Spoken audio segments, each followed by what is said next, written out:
Welcome back, brothers, to Lord. Tonight we got the return of Lionel Johnson and the Dark Angels. Before we get into the madness, be sure to like and comment any videos and topics you want to see in the future. Be sure to subscribe for the Emperor.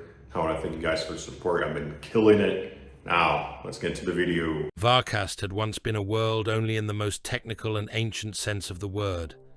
Whatever seas had covered it in forgotten aeons were long boiled away. Whatever forests had rooted in its crust had been eaten by age, atomics, strip harvest, and the appetite of war.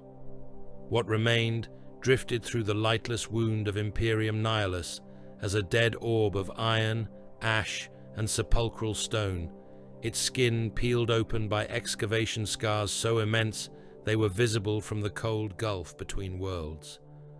Upon that corpse, the Black Legion had raised a kingdom of engines and blasphemies. Its continents were not continents at all now, but batteries.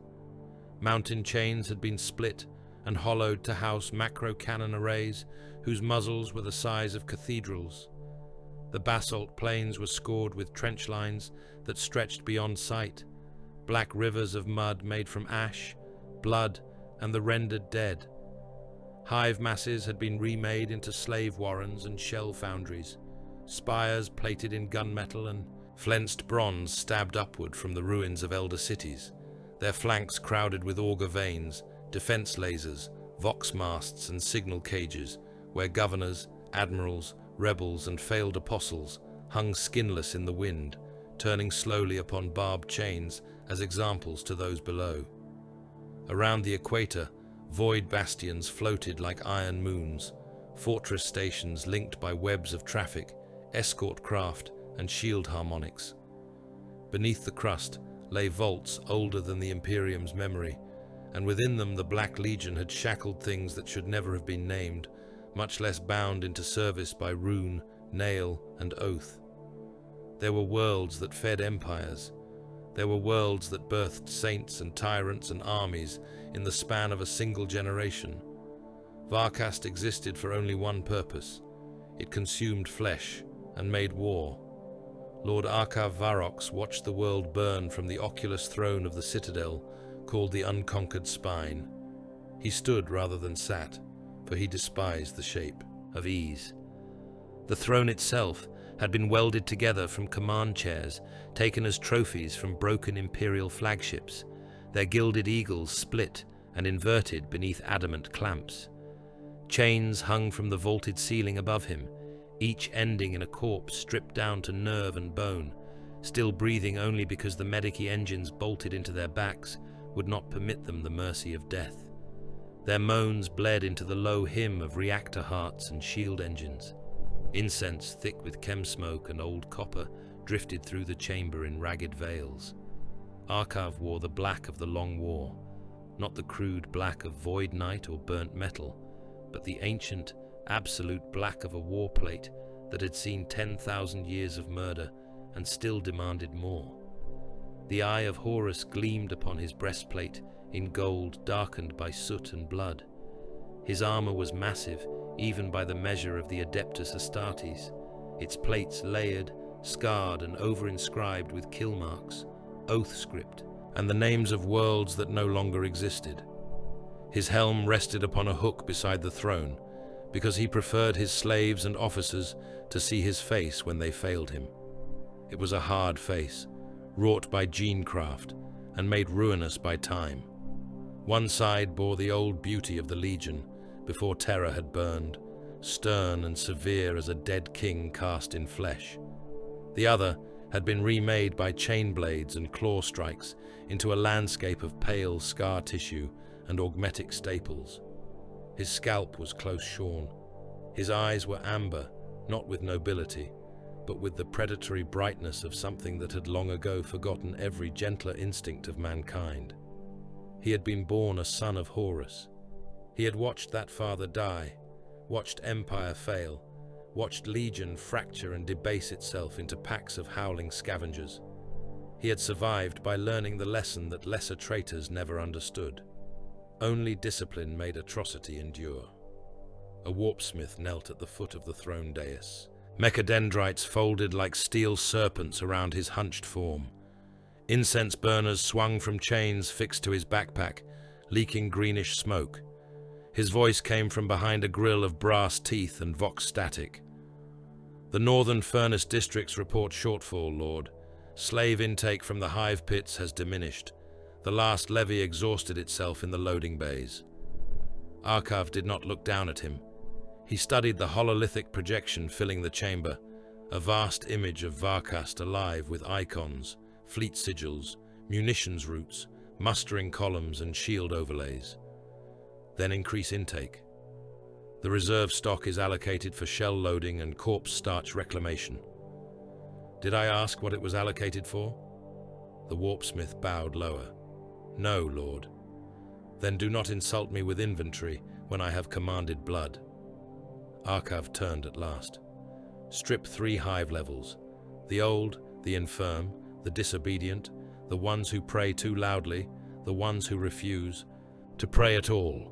Grind them, feed the furnaces, melt the bones into propellant binder, skin the overseers if quotas slip again. It shall be done." "It shall," Arkhav said, "or you will join the choir above me." The warpsmith's mechadendrites twitched. He withdrew without another word. That was the way of Varkast. Efficiency delivered in terror. Every order was a wound. Every wound fed the machine. The slave hives groaned beneath populations so vast that mortal minds below the rank of planetary command could no longer comprehend them as anything but weather. Men labored until their hands were raw bone, and then labored further with augmetic hooks bolted into the stumps. Children were sorted by height, marrow density, and nerve reactivity. The fortunate entered shell foundries, ration processors, lash battalions, or corpse render vats. The unfortunate went deeper, into gene vaults, where apothecarian renegades harvested tissue and endocrine fluids for crude warrior cultures, vat-grown servitors and stimulants fit for human cattle and traitor soldiery alike.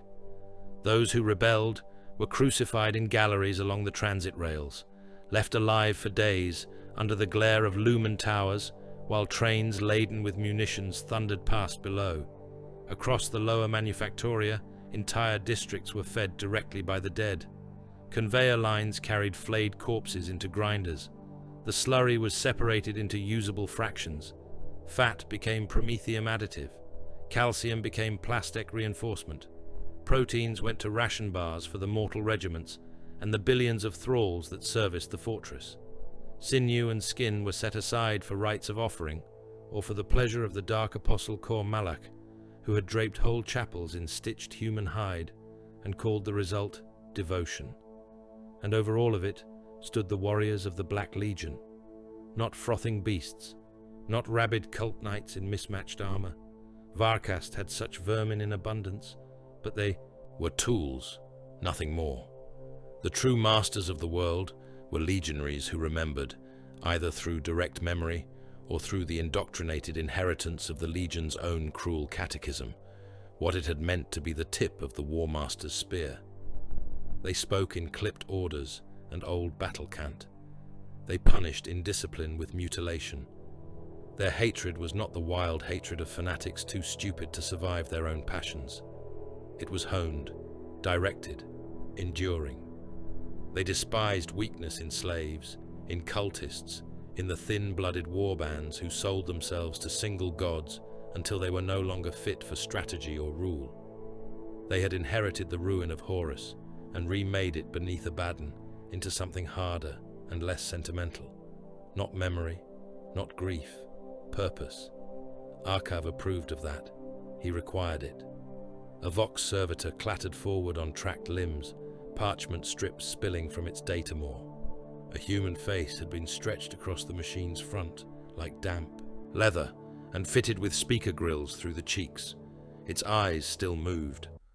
"Lord," it rasped, "augur confirmation from the outer bastions. Muster convoys from the choleric reach have arrived. 3 grand companies of traitor militia, 17 armor brigades, 6 demon engine cohorts, additional hold traffic incoming from the Draxan lanes." Arkhav took the parchment without reading it. "And the fleet assets?" Under refit and rotation, Lord. The Void Stations report full restoration of the outer shield lattice within 3 watch cycles. Ammunition reserves exceed campaign threshold. Boarding bastions remain at readiness. Campaign threshold. He almost smiled. Varkast was not merely a fortress. It was a blade kept in its sheath until the proper hour. From its forges came shells, armor plate, torpedoes, void mines, siege drills, and last cell banks enough to supply invasions. From its slave hives came flesh for trenches, flesh for engines, flesh for sacrifice. From its anchorage rings came raiding flotillas and the heavy ships now gathering in the system's dark. When the time came, Varkast would vomit war into the surrounding reaches of Annihilates. Systems already starved by warp storms and broken astropathic chains would be struck one by one. Their garrisons would drown beneath weight of steel and demon fire. Their worlds would feed the next wave.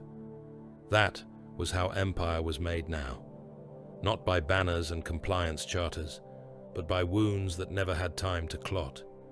A lesser warlord might have been intoxicated by that scale. Arkhav treated it as arithmetic. He gestured, and the hololith shifted, resolving into the glowing corpse of the system. Ruined moons, sensor ghosts, the debris of ships that had attempted the approach and had been broken apart for their insolence. The ring of Varkast's void bastions pulsed with shield light. The central citadel was marked by a dense knot of warding sigils and machine script where the fortress's hearts beat in union, layer upon layer, the outer shield harmonics, the orbital anchor nodes, the hidden engines below the crust, half machine, half invocation, the old and unclean things chained in vaults of black iron whose breath fed the barrier. Conventional siege meant nothing here. Fleets had come and died.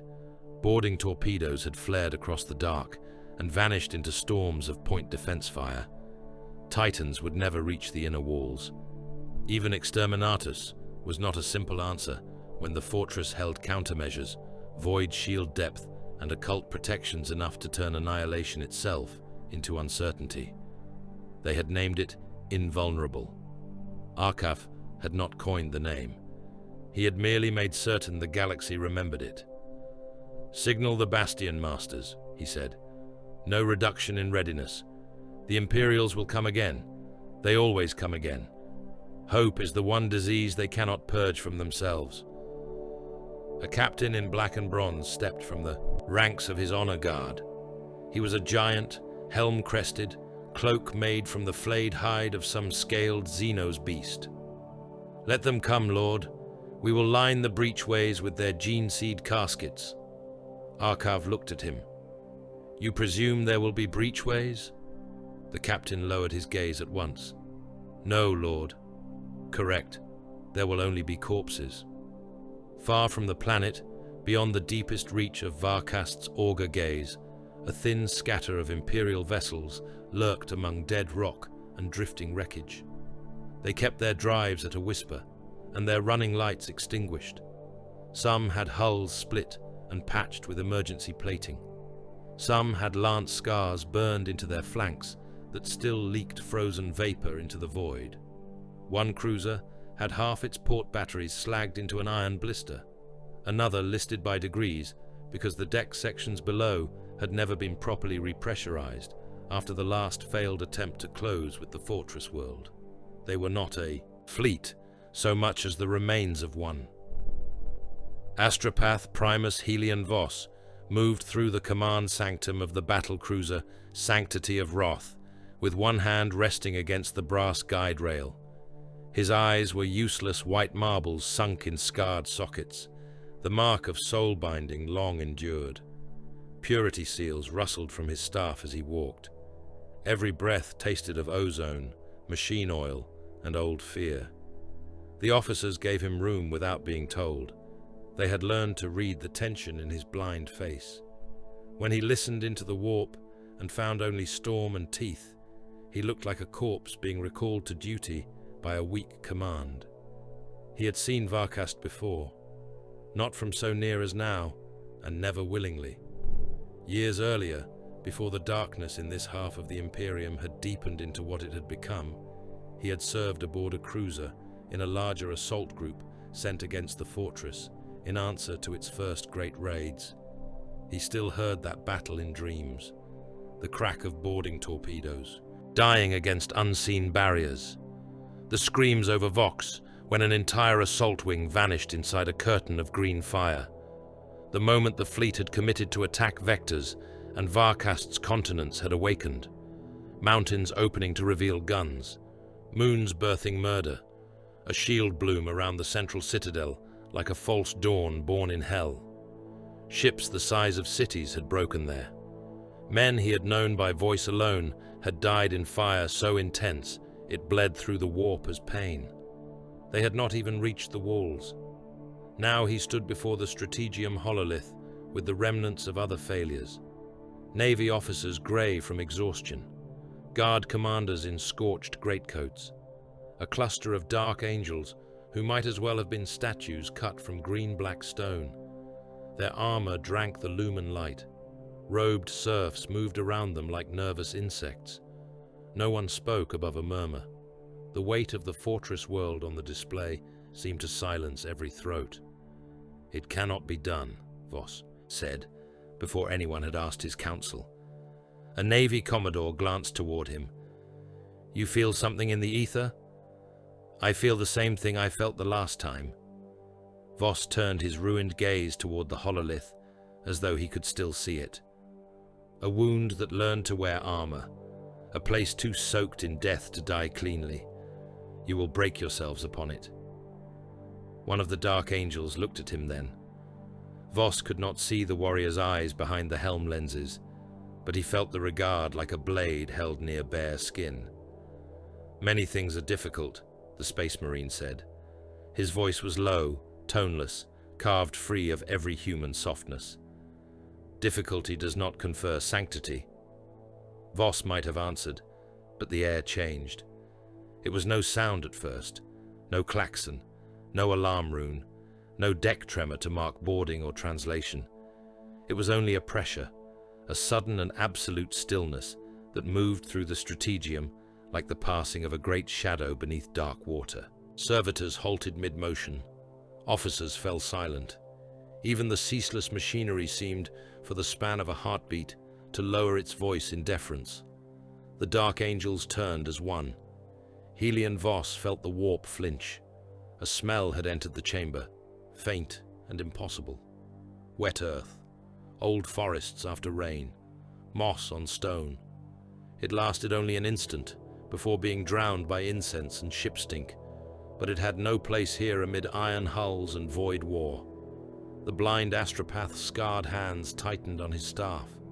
Something vast had come aboard, not by corridor, not by shuttle lock, not by the measured procession of honor guards and heralds. It was simply there now, as if distance had chosen to forget itself. Bootsteps sounded on the deck, heavy but unhurried. The newcomer wore a hood of shadowed green over armor the color of ancient forests seen beneath stormlight. He was enormous, not merely Astartes large, not one more transhuman killer among other transhuman killers, but something set at a scale that made proportion itself feel mistaken. A sword hung at his side, long enough to serve as a mortal man's bier. A shield rested on one arm, its surface dark with history and sacred violence. He seemed less like a warrior entering a room than a verdict crossing a threshold. Every dark angel present bowed his head, not deeply, not theatrically, but at once and in total silence, like men who felt the edge of old obedience laid across the backs of their necks. No herald announced him, none dared. He came to the hololith and studied Varkast without a word. The fortress world's poisoned light moved across the severe planes of his face as he pushed back the hood. Healy and Voss did not need sight to know the expression there. He had heard of Primarchs all his life, as men hear of storms upon distant worlds, with awe and disbelief mingled in equal measure. Nothing in those stories had prepared him for the fact of this presence. It was not only power, It was age-given, flesh, authority old enough to make institutions seem recent. One of the Navy officers swallowed audibly. No one rebuked him. No one moved. The giant traced the hololith with a gauntleted finger, from the ring of void bastions to the shield loti, then inward, toward the knot of the central citadel, where fire, iron, and blasphemy met. When he spoke, his voice was quiet. That made it worse. Nothing built by traitors is invulnerable. His gaze remained on the image of Varkast. It has a throat. We will cut it. The strategium did not erupt into a claim. No one fell to his knees. No officer voiced a prayer or a cry of triumph. The silence after the lion's words was more complete than any celebration could have been. It had the character of a sealed tomb. Then the chamber resumed its motion, not with relief, but with the taut obedience of men who understood that all hesitation had ended.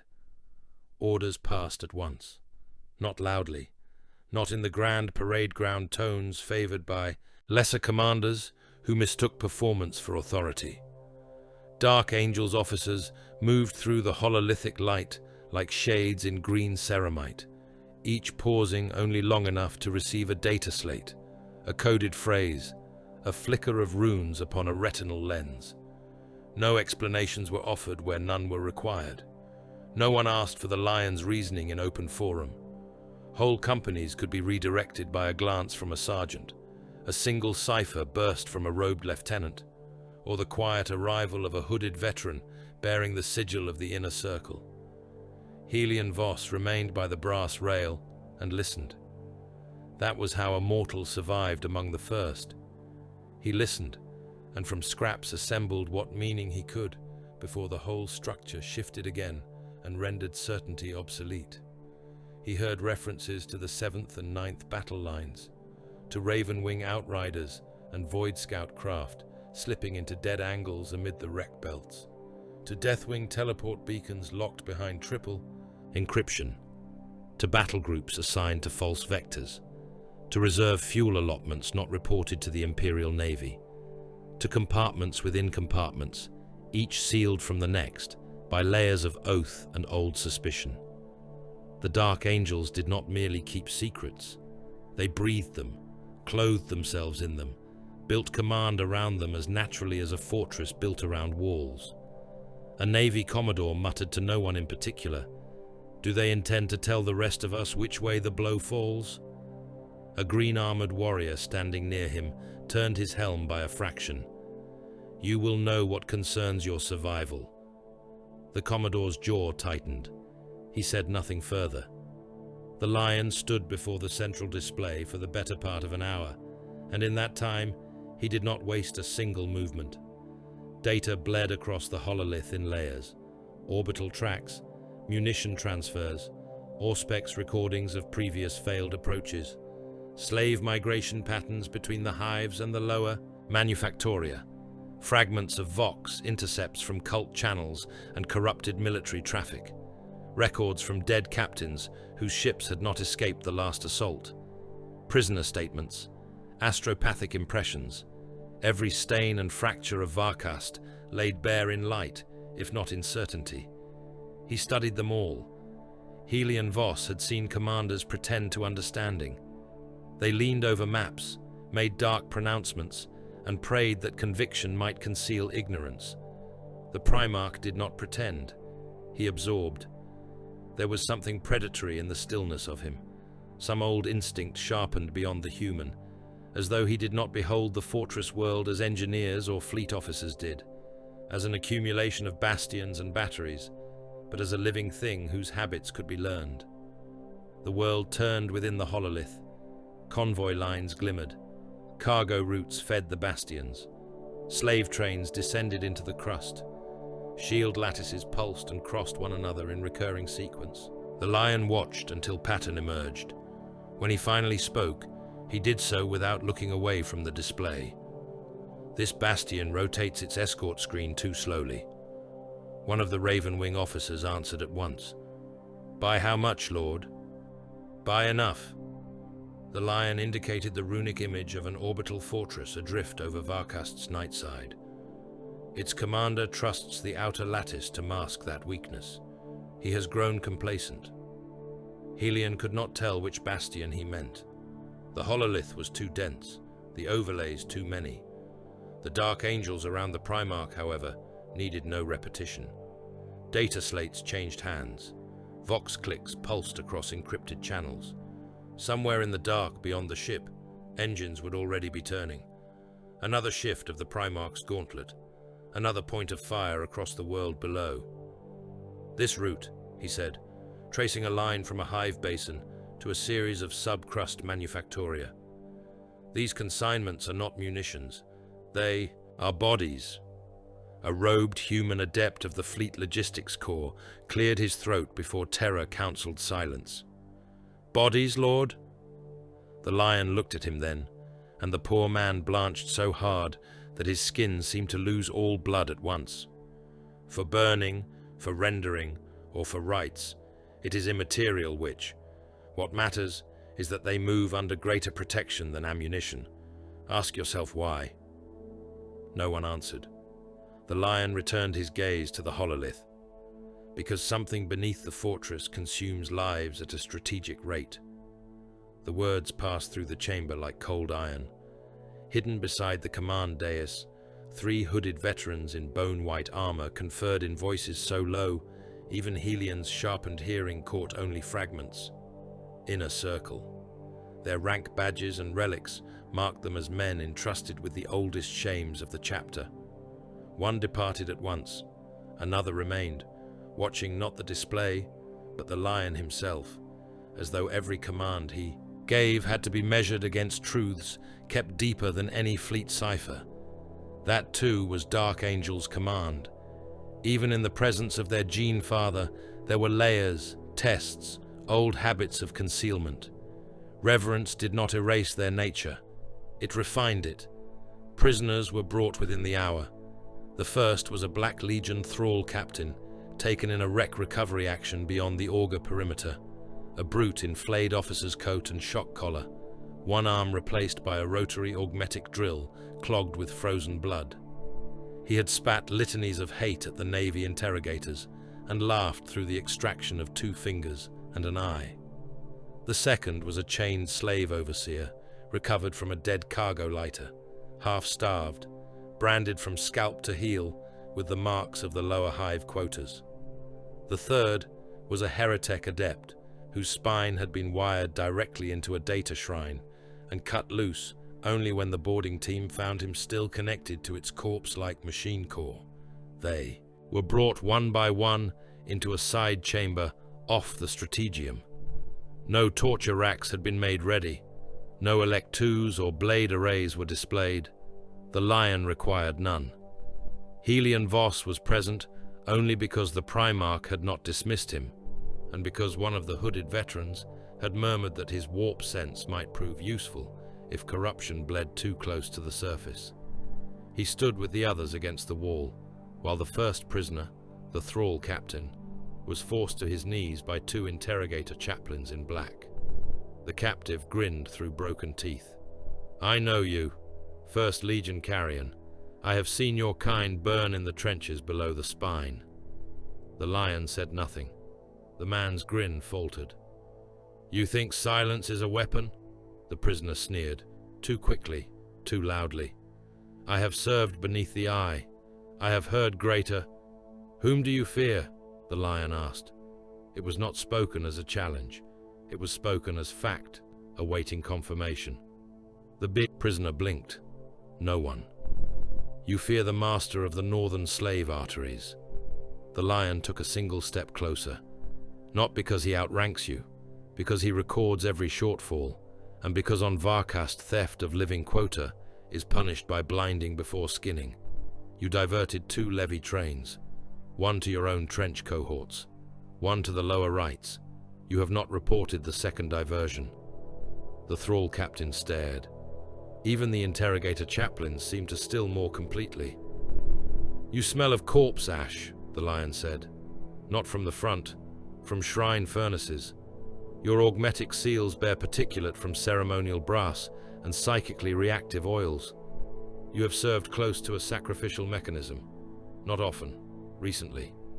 Where? The man's mouth opened, closed, opened again. I asked where.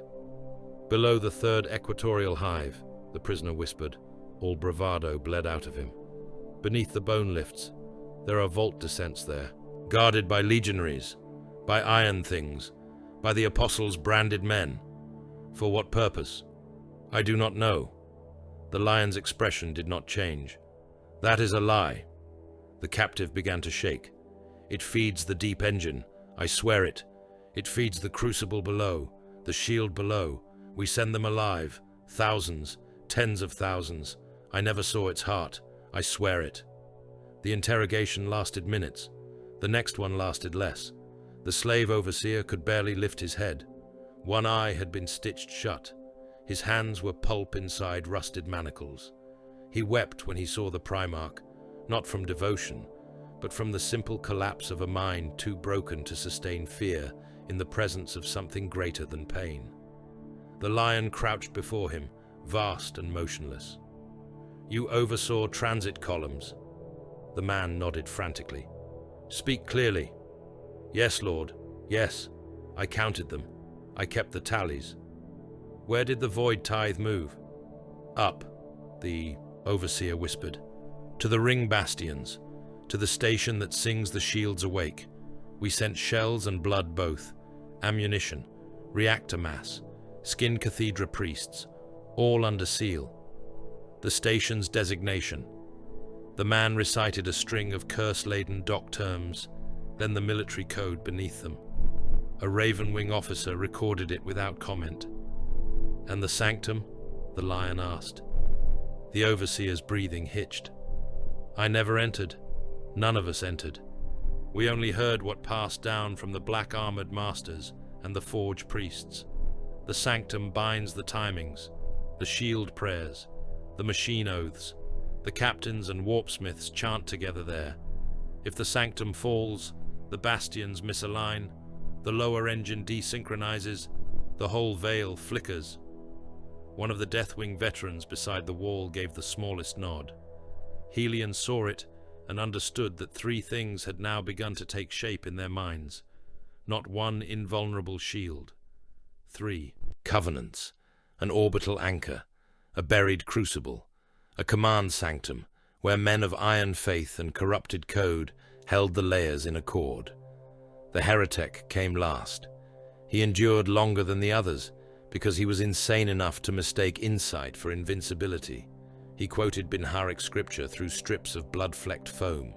He laughed at the concept of siege and called Varkast a theorem in iron, a war-proof soul of brass and agony.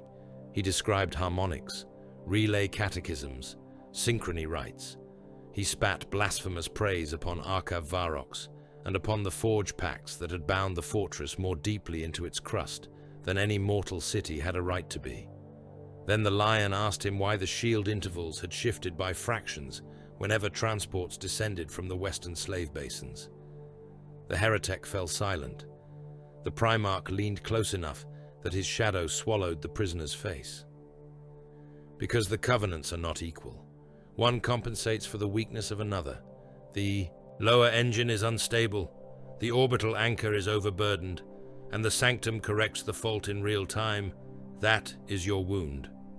The heretic began to babble denials. The lion rose before the words were complete. When the prisoner was dragged away, Helion found that his own hands were damp with sweat. The command council reconvened in the strategium with no fanfare. This time the Imperial commanders were summoned as well. Navy commodores, guard lord generals, surviving admirals from ships too damaged to fight as line vessels, but still capable of carrying troops or screening a withdrawal. They gathered around the hololith in worn uniforms and ceremonial breastplates dulled by campaign grime. The Dark Angels stood among them in utter composure. Bone-white veterans, green-armored line officers, black-clad chaplains, raven-wing hunters with their helms mag-locked at their hips, faces pale and hard as carved icons. No one sat. The lion let them look upon the world for a long while before he began. "There will be no frontal siege," he said. A murmur started and died at once. Commodore Wrath, an old Void officer whose left side had been replaced from shoulder to thigh by blunt naval augmetics, inclined his head with rigid formality. "Lord, with respect, concentrated lance volleys against the outer ring in concert with full torpedo spread may yet achieve breach conditions if we commit every surviving hull." "May yet," the lion repeated. Wrath stiffened. "It is a possibility. It is arithmetic." The Primarch turned the hololith with a sweep of his hand. Ghost runes flared, summoning records from previous failed assaults. "Your first attempt lost 11 capital ships and near 40 escorts without breaking the outer lattice. The second reached bombardment range and died there. The third committed boarding craft against active harmonics and fed the bastions more debris. If you mass now, you present the fortress with the one thing it was, built to consume: density." He indicated the Imperial formations with a gauntleted finger. "You would lose the remainder of your line in the opening exchanges. Your torpedoes would break against the shield skin. Your dead would add metal and flesh to the ring. The fortress would remain. Nearby systems would still fall when Varkast empties its arsenals into them. You are not proposing an assault. You are proposing delivery." No one spoke after that. The lion looked from face to face, and Helion Voss saw what the mortals saw in him then. Not merely authority, judgment, their scars, their fear, their exhausted courage, their private belief that perhaps this war had already been lost and only ceremony remained before the final accounting. He seemed to see all of it and discard pity as irrelevant. "Battering these walls is stupidity," he said. "Varkast is not a citadel to be hammered. It is a beast to be opened. We will cut it from within and force it to bleed faster than it can clot." A line company master in green armor stepped forward. "State the blows, Lord." The lion gestured. 3 points ignited upon the hololith. The first burned among the orbital stations. "The void anchor. It carries too much of the shield burden. We sabotage it, not destroy it openly at once.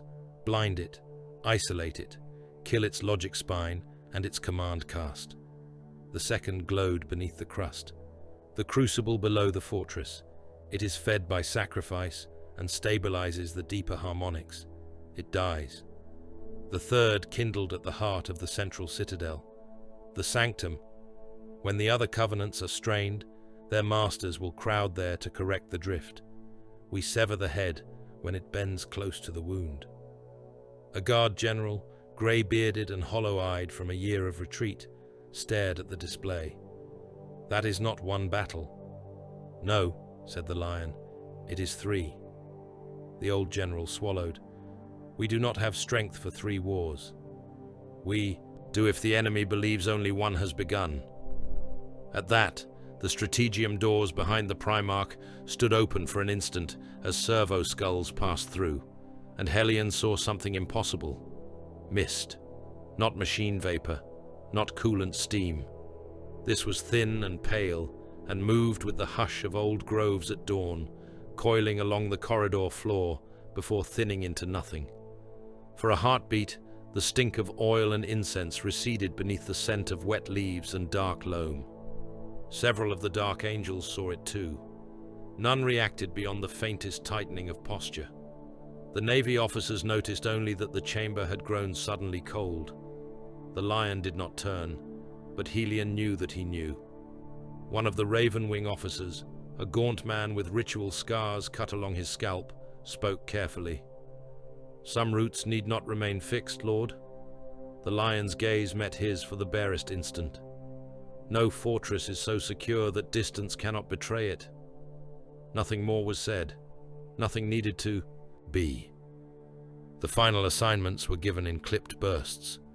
Ravenwing elements would disperse into the debris belts and dead zones, stalking the approaches to the void anchor beneath the mask of another failed Imperial gathering. Deathwing cadres would prepare for insertion when beacon conditions became viable. but only those cleared to know the inner stroke were told even that much. Line companies would marshal for visible war, assembling landers, armor and artillery enough to convince Varkast that yet another desperate ground assault was coming. Navy remnants would form the blunt face of the feint. Guard survivors would bleed in plain sight where necessary. The enemy would be shown the old pattern and invited to mock it. Behind that mask, knives would go elsewhere. By the time the council ended, the system had already begun to move according to the Lion's design. At the edge of Varkast's auger range, crippled Imperial hulls shifted into crude assault posture, making no effort to conceal their gathering. Vox traffic leaked. Orders were allowed to be overheard. Distress cant and fury and pious declarations of vengeance were seeded into channels the Black Legion had listened to for years.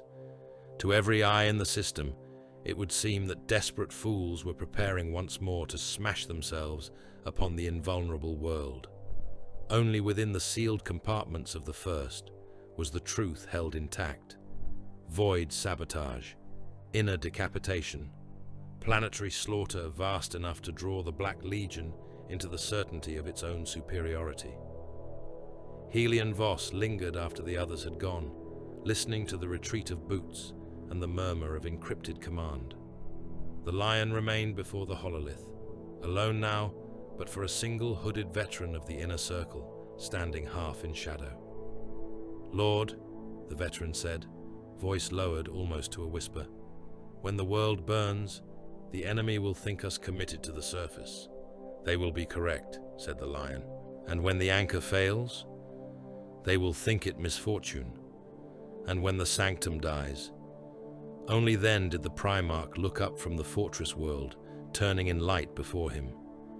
Then, he said, they will understand that they were hunted."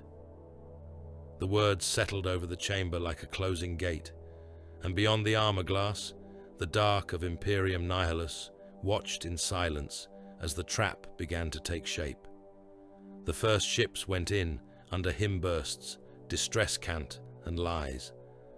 From the edge of Varkast's killing envelope, the battered Imperial line drew itself into the shape of desperation, and that shape was one the fortress world knew well.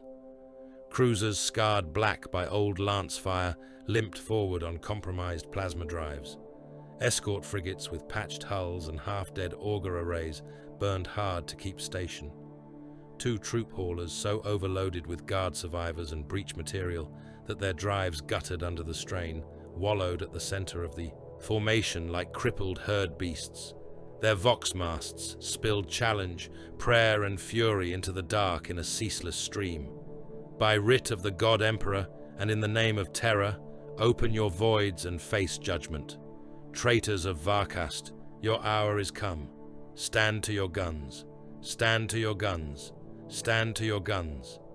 The broadcast traffic was crude by design, too loud, too pious, too desperate to be anything but real to the minds waiting below. Fleet ciphers were allowed to fracture. Orders were voiced in channels known to have been compromised months before. A captain of the Navy, his ship already marked for death by the Lion's own calculus, screamed defiance into an open band as though rage had triumphed over discipline. Guard priests on the crowded troop decks led men in death litanies and made certain the words bled across unsecured vox with all the bleak sincerity of a final confession. Varkast answered with light. From the dead world's continents, mountain mouths split, open and spat fire into the void. Macro shells the size of shrines were hurled upward on pillars of ignition, each mass-reactive warhead wrapped in screaming machine prayer and anointing oils black as old blood. The ring bastions woke a heartbeat later, their lance galleries discharging in geometric spears that stitched through vacuum with impossible precision. The dark between ships blazed green and white and furnace gold. Helion Voss stood in the command sanctum of the Sanctity of Wrath and felt the first broadside as a pressure in his teeth. Even through decks of armor glass and adamantium, he heard the distant metal howl of impact as one of the escorts died off the cruiser's port flank. Its machine spirit gave a single wounded shriek across the Voxnet before its prow sheared away and spun into the black trailing crew, fuel and ignited atmosphere in one widening plume. Starboard voids failing on the martyr of Halikarn, called a tactical officer, lost the vigil, unending. Brace for lance wash. No one shouted those things. Navy discipline under fire had long ago been hammered flat into function. Men bled at their stations with the same reserved diction they might have used to request revised coordinates at parade drill. A lieutenant whose cheek had been opened to the bone by flying metal stood with one hand clamped over the wound and continued to relay auger returns through a mouth filling slowly with blood. On the great display dome above them, the approach to Varkast had become a slaughter lane.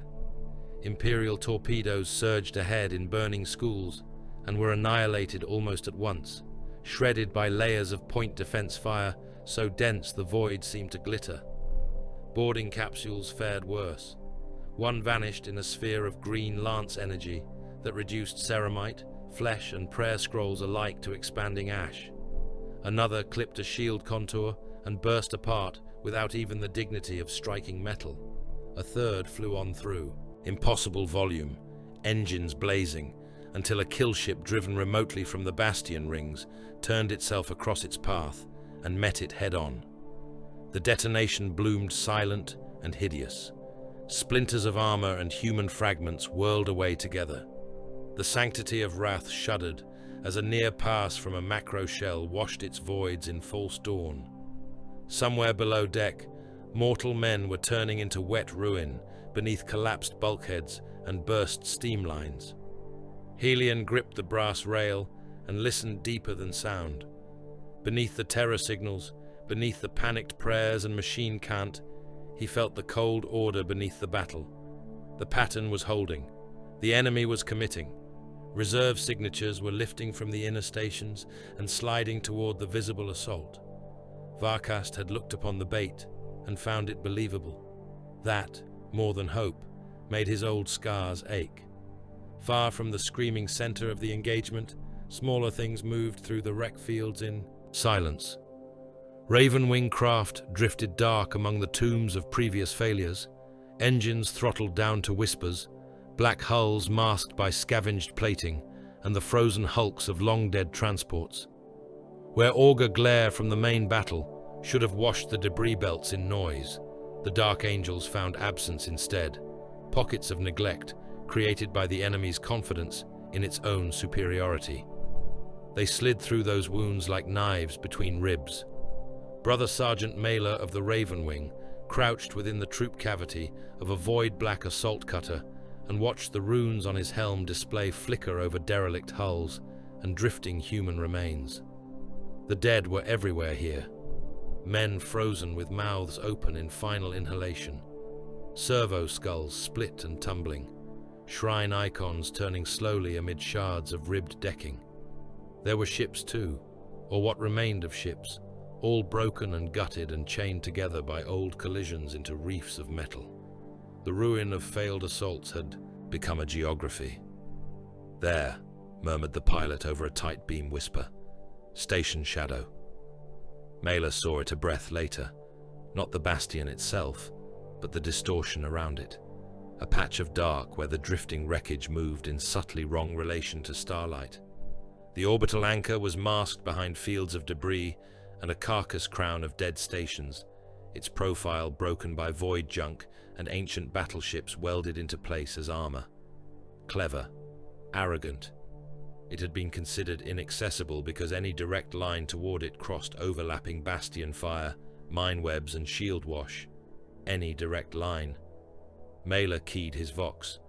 "Sable Talon, this is Blackwing 6. We have the shadow. Repeat, we have the shadow." Static hissed. Then a single response in the voice of the company master, clipped and depthless. "Mark, do not strike. Do not strike. Not yet." The real blow would fall elsewhere first. Below and beyond them, the false assault worsened by deliberate design. Imperial cruisers, already dying, pushed deeper into the angle of fire to force the bastions to keep answering. Thruster trails bled through the void as damaged hulls rolled to protect their surviving broadsides and returned fury with fury. Lance beams crawled over Varkast's outer shield skin and dispersed in vast, ghostly blooms. A transport took a macro shell through the spine and opened like a butchered animal, its decks venting men, cargo and chapel wreckage straight into the stars. Tiny bodies pinwheeled away from the rupture, some aflame even in vacuum, where promethium clung to their uniforms and skin. Helion saw one child-sized figure spinning among them and knew it must have been a deck servitor or a munitions runner, some poor wretch too low in station to have been counted among the formal dead of the fleet. On another vessel, the Faith made iron, a lance strike speared across the command tower and boiled every officer within their cuirasses. Through magnified auger relay, the sanctity of wrath caught one instant of the bridge, becoming a white chamber of cooking flesh. Men fused to their consoles with their hands still reaching for command runes as their eyes burst in their sockets. And still, the formation came on. Inside the unconquered spine, Lord Arkhav Varrox watched the slaughter as a prince might watch rain break over a valley below his keep. The oculus throne chamber was dim, but for the hololithic war display and the red shine of sacrificial braziers. Officers of the Black Legion stood ranked beneath banners of black and bruised gold. Warpsmiths hunched amid data shrines crackling with demon-fed logic. Helmed thrall commanders knelt to either side of the chamber entrance, blood dripping from the sockets of their jaw implants, where punishment hooks had been removed only moments before. The battle glimmered before them in layers of runes and fire. "Look at them," Arkhav said softly.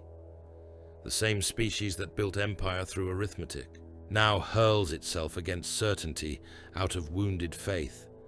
A captain of chosen, armor trimmed in old sea green beneath the black, bared his teeth in something not quite a smile. They seek dignity in the manner of their extinction. Then indulge them." Arkhav pointed toward the outer engagement sphere. "Release the skin wings. Commit the unmanned rams. I want the wreck field thick enough to choke their gods." A Vox officer bowed low over his station. "At once, Lord." Shrieking fighter craft grown from flesh and brass hurled themselves from launch vaults hidden in the bastion rings. Behind them came kill ships without crews, coffin vessels packed with engines, promethium and rusted prayer cylinders, guided by slaved machine spirits too dull to fear death and too hateful to require command once pointed toward prey. The chosen captain inclined his head toward the display, where a surviving Imperial cruiser, brave or doomed enough to close to meaningful range, lashed its broadsides against the shield curtain and died under answering fire. "They come like petitioners to a closed gate. They come like cattle scenting the blade house," Arkhav replied. "Attend to the reserve screens. I want no interruption in the upper lattice while they spend themselves." A warpsmith clicked Binharic assent. "The anchor station reports full compliance. Logic spine synchronized. Harmonies stable." "Of course they are." Arkhav's gaze remained on the bloodwork of the void. "Nothing falls here by accident." But elsewhere in the dark, already, accident was being manufactured with care. The first covert strike was not against the fortress world proper. It was against the mind that taught one layer of its defenses when to breathe. Under cover of the widening battle, 3 Ravenwing cutters and 2 disguised salvage craft drifted into the blind volume beneath the anchor station's armor reef. They did not burn engines until the final moments. When they did, it was with such sudden violence that by the time the station's nearest sensor pickets truly understood what had emerged from the debris belt, melter charges were already walking across maintenance locks and gun-slit arrays. Not the shield emitters, not the outer guns, the logic spine. The assault cutters rammed hard against the station's lower service shell and mag clamped into place amid fire and spinning metal. Boarding tubes punched through. Charges blew. Bone-white figures surged into the breach in disciplined silence, storm bolters up, chain fists whining, armor lacquered with the old, pitiless iconography of the Deathwing. Brother Captain Tiber Routh led the first entry. He stepped through smoke and venting atmosphere into a corridor lined with chained crew. For half a heartbeat, the scene made no sense. Men and women, no, men only in this section, shaven-headed and half-naked, their skin tattooed with inventory script, had been shackled upright, along both walls in dense rows, wired together with copper at the wrists and throats. Their eyes were wide, their mouths were gagged around iron bits. They trembled as warning klaxons rose. Then the first burst of return fire came from behind them. The living wall convulsed. Mass reactive rounds detonated through human torsos at point-blank range. Bodies burst in gobbets of blood and red vapor, spines snapping, ribs scything loose, fragments of skull and teeth slamming into the Deathwing's plate. Gun servitors hidden in the passage behind the captives fired through them without hesitation, using mortal flesh as a first ablative layer against the border's opening salvo. "Advance," Routh voxed. The Deathwing obeyed. Bolter fire hammered down the corridor. Every shot tore something apart. Servitors lost halves of their torsos and continued to fire until secondary detonations burst their ammunition wombs. Chained crew died screaming behind their gags as shells punched through one body into the next. A chain fist hit the wall, and a whole section came away in shrieking metal, exposing a maintenance run crowded with more gun thralls, and one black legionary in heavy plate who barely had time to raise his combi bolter before a thunderhammer reduced helm, head and collarbone to a single ruined crater. Zero-gravity warning runes flashed crimson. Some impact deeper in the station had split a pressure boundary. Blood became a drifting fog. Torn organs floated in jeweled loops through the corridor. A dead man's hand spun past Routh's helm, still bound in copper wire to half a wrist. The resistance thickened near the first junction. Traitor Marines in black and gold locked the approaches with disciplined fire, while a chained demon, a thing all brass vertebrae and lamprey jaws, bound within a cage of hexagrammic iron, thrashed against its restraints and vomited witch flame down the portside passage. 2 Deathwing veterans vanished in that blast, their armor seals turning to molten ropes, bone showing white through the gaps before even their gene-wrought flesh could endure no more. Routh drove into the center anyway. There was no room for anything else. Terminator plate crashed into traitor plate with the sound of collapsing engines. Power fists caved in chests. Chain fists bit through shoulders and bulkheads alike. A Black Legion warrior thrust a corrupted spear through one of the Deathwing and pinned him hissing to the deck grill, only for another bone-white giant to smash the attacker's helm into his own breastplate until both broke open and blood drifted out in dark globes. "Logic spine access sealed," barked one of the sergeants over the internal net.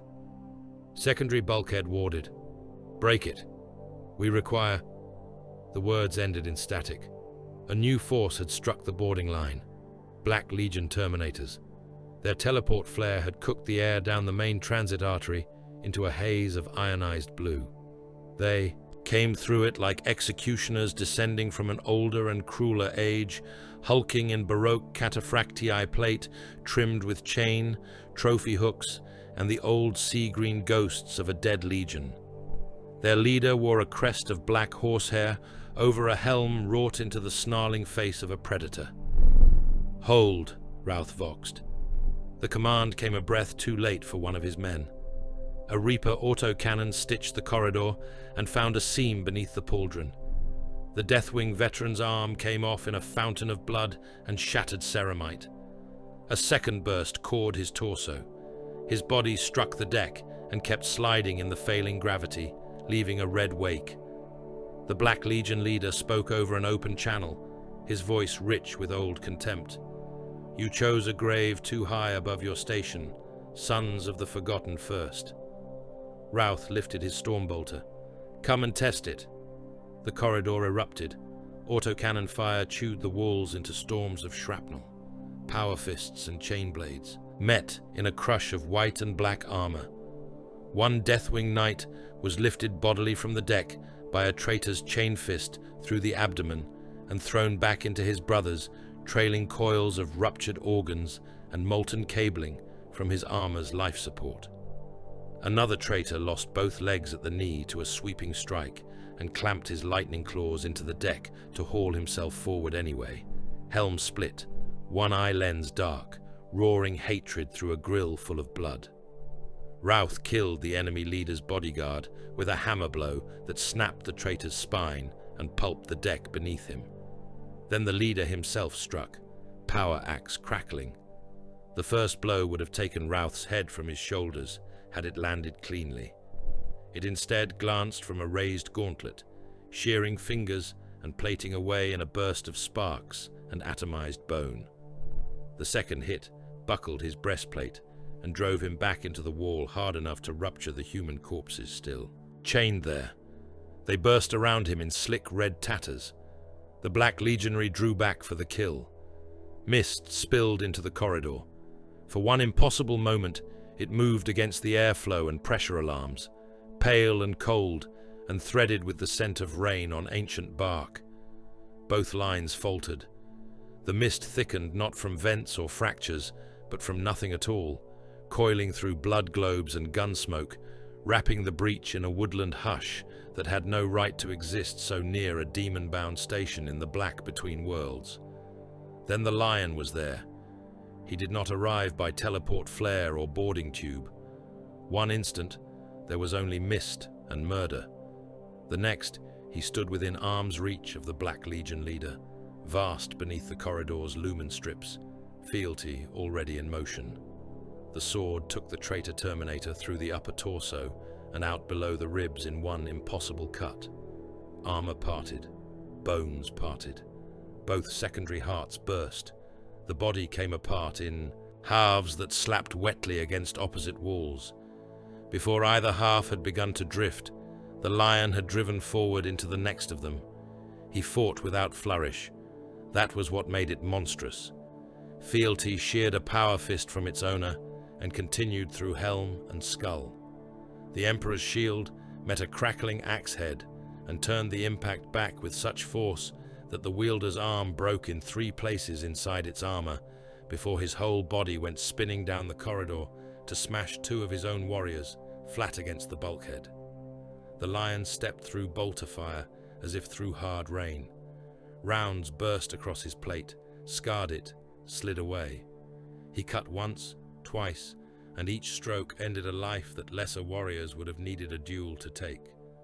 A traitor drove a chain blade toward the Primarch's exposed neck joint. The Lion caught the attacker by the throat in his shield hand and rammed him head first into the ceiling, hard enough to burst both eye lenses and splatter the helm interior with brains. He let the corpse drop and moved on. The Deathwing closed around him at once, not in adoration, but in perfect tactical understanding.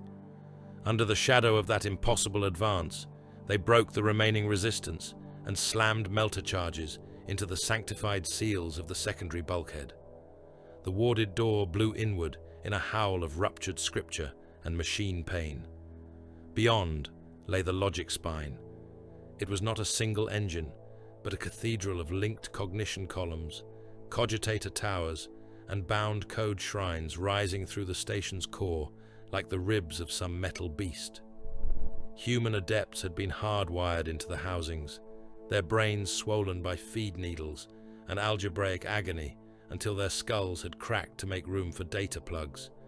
Cables as thick as a man's torso pulsed with shield timing sequences. Brass-faced machine saints muttered equations into the dark. "Kill it," said the Lion. Charges were placed. Power feeds were severed. One Deathwing squad held the entrances, while another laid disciplined ruin to the cathedral heart. The Lion himself drove fealty into the central relay pillar and tore downward. The blade screamed as it cut through sanctified alloys, demonic etchwork and code crystals older than some empires. Light bled from the wound in sheets. Everywhere in the chamber machine voices rose from chant to shriek. Outside, the price of those minutes mounted without mercy. The sanctity of wrath lost her port batteries and half her bridge crew to a lance strike that carved through 3 decks and left the command sanctum full of burning air and broken men. 2 escorts died screening a transport whose engines had gone lame. A whole company of boarding troops vanished when their assault boat was clipped by debris from a kill ship and spun helpless into the shield curtain. Compartments on the Martyr of St. Gall were sealed with 300 wounded still inside because the fires in the adjoining decks could not otherwise be contained. Their pounding lasted a very long time against the bulkhead hatches before it stopped. No clean victory, no bloodless genius. The Lion's War was exact, but exactness did not make it kind. Within the anchor station, final resistance collapsed into fury. The Black Legion survivors counterattacked again and again through failing gravity and burst conduits, but every assault arrived slower than the last. Timing sequences stuttered. Relay codes misfired. One of the outer bastions discharged a lance broadside a fraction too early and tore a scar across its neighbor's shield wake. Another lost lock on the Imperial center and vented its fury into empty void. The charges went up. The logic spine ruptured from within. Cogitator towers folded. Hard-wired adepts burst where they hung, their skulls popping open under feedback pressure in fountains of red and grey that drifted through the chamber like obscene incense. Shield equations died, mid-cant. Fire raced the cable trunks. The orbital anchor convulsed, its outer armor plate splitting as secondary detonations ran through its depth. Ravenwing cutters, long hidden among the station's blind angles, ignited engines and peeled away into the wreck field with the surviving boarders in tow. Not all survived the extraction. One craft was caught by shrapnel from the dying station and turned end over end into a debris reef. Another took a last spiteful volley from a bastion gun and vanished in a white blossom that left only burning fragments and tumbling bodies. Then the anchor broke. Across the void above Varkast, one whole layer of the fortress world's shield architecture flickered. Not failed entirely, not yet. But for the first time in centuries, its perfection stuttered. The skin of invulnerability shivered like a wounded thing. In the oculus throne chamber deep within the unconquered spine, Lord Arkhav Varrox saw the impossible rune flash across his war. Display. For an instant, he thought it machine corruption. Then came the secondary confirmations. The anchor station gone, shield harmonics misaligning, emergency recitations from the sanctum demanding immediate correction, bastion masters voxing for recalibration with disciplined urgency, sharpened now by something close to disbelief. Arkhav's face became very still. No officer in the chamber spoke until he gave permission for breath. At last, the chosen captain dared to say, "A sabotage stroke, Lord. Bold, but not decisive." Arkhav did not answer at once. His gaze remained upon the trembling lattice above the world, upon the impossible wound torn in a defense that had broken fleets and mocked admirals. Not another Imperial commander. No mere admiral or shrine-blind crusade marshal would have spent ships so coldly for minutes, nor hidden the true blade behind such a wall of sacrificial noise. This had calculation in it, older than the fortress. Hunter's logic. Predatory. Patience married to absolute ruthlessness. When Arkhav spoke, his voice was low enough that every warrior in the chamber had to lean inward to hear it. "Find me the source of the mist reports." The chosen captain frowned. "Lord?" "From the anchor station. From the outer decks, the surviving Vox fragments." Arkhav turned at last, amber eyes hard as furnace light in a skull. "A thing has entered my war that lesser men would call myth because they lack the courage to name it. I will not make their mistake." He looked once more to the shivering shield rune over Varkast. Then he bared his teeth. "So," he said, and there was nothing of humor in it, "the lion has come." Once the first layer of invulnerability had been cut away, Varkast answered in the only language it had ever truly mastered. It opened its surface and poured forth war. The outer ash continents, those dead expanses of slag plains, shattered mountain ridges and trench oceans, where ancient bombardments had long ago melted stone into black glass, became killing grounds on a scale that mocked mortal arithmetic. Imperial landers and assault barges came down under curtains of flak so dense the sky seemed sewn shut by fire. Whole waves vanished before their retro thrusters bit the poisoned atmosphere. Others broke through and slammed into ground already moving with enemy columns, disgorging tanks, artillery tractors, walking gun platforms, infantry blocks, and the green-armored lines of the Dark Angels into dust so thick it turned dawn and dusk alike into the same diseased gloom. No clean front existed for more than minutes. There were only zones of pressure, zones of collapse, zones where men drowned in ordnance, and zones where the dead piled so thickly the living climbed over them without ever touching soil. From horizon to horizon, the trench systems of Varkast uncoiled like the entrails of a flayed giant. They cut across continents and vanished into the roots of ruined hive towers or the mouths of mountain batteries. Conveyor lines carried slave battalions to the front in never-ending files, gaunt men in shock collars and crude respirators stumbling shoulder to shoulder beneath overseer lashes. Behind them came traitor militia in stolen Imperial flak and rusted plate, banners of flensed skin whipping above them. Behind them rolled armor columns of grotesque magnificence and hideous practicality, tanks plated in black and brass, siege carriers carrying cages of chained beastmen to be released at the moment of impact, demon engines dragging censers of embers and screaming prayers as they crawled forward on piston limbs and tracked undercarriages slick with old blood. Above it all, the macro-artillery of Varkast spoke without pause. Shells larger than hab blocks crossed the sky in red arcs. Their passage alone rolled thunder through the ash wastes. When they landed, trench sectors ceased to exist. Whole companies of guardsmen, tanks, gun, pits and field shrines simply vanished beneath rising continents of fire and pulverized bone. The ground jumped like struck flesh. Lines of marching men were turned inside out. Convoys were picked up and scattered in burning pieces across kilometers of cratered plain.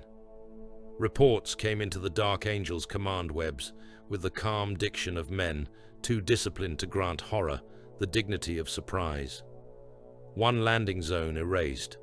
3 armored brigades halted beneath enfilade from the ridge batteries. Guard regiments shattered at first contact, enemy numbers increasing beyond projection. Helion Voss, sealed within a reinforced command vault aboard a grounded fleet bastion near the Sepulchre causeways, listened to those reports pass across the Vox and felt the planet's pain echo dimly through the warp. The dead were becoming too numerous to distinguish. Individual agony had begun to merge into something broader and duller, a continental moan undercut by the shrieks of bound things deep beneath the crust. It reminded him of standing too close to an ocean and trying to hear one drowning man among all the waves. The lion had chosen this. That thought was poison and iron together in Helion's mind. The Primarch had not sought to spare the outer fronts. He had made them part of the knife. Imperial landings had been committed hard against the Ash continents and the causeway regions precisely because Varkast could not ignore them. The enemy would answer with all the blunt confidence of a fortress world that had broken every prior assault. Reserves would be spent on visible war. Command attention would fix upon the surface. Blood would call to blood. And while the outer continents became abattoirs vast enough to stain the atmosphere, deeper wounds could be sought. It was correct. Helion knew it was correct. That did not make it merciful. The cruelty of Varkast flourished most richly on the ground. Dark Angels, Auspex relays, and the eyes of advancing Imperial. Troops recorded things that hardened veterans of Cadia's fallen bloodlines spoke of only in curt fragments. Deserters were nailed to the glacis plates of advancing traitor tanks, with industrial spikes driven through wrists, knees and tongues, left alive to absorb incoming rounds meant for the hulls beneath them. Slave levies were marched ahead of mine plows and ordered forward at lash point so that hidden charges burst under their feet instead of under the treads of the armor following behind. Wounded serfs from Black Legion ammunition trains were thrown still breathing into grinding hoppers when they could no longer carry shell crates, their bones rendered for propellant compound before their hearts had stopped. Overseers who failed quota or pace had their jawbones removed in front of their cohorts and were forced to continue issuing commands through bubbling throats until they bled out. This was not frenzy. That was what made it so monstrous.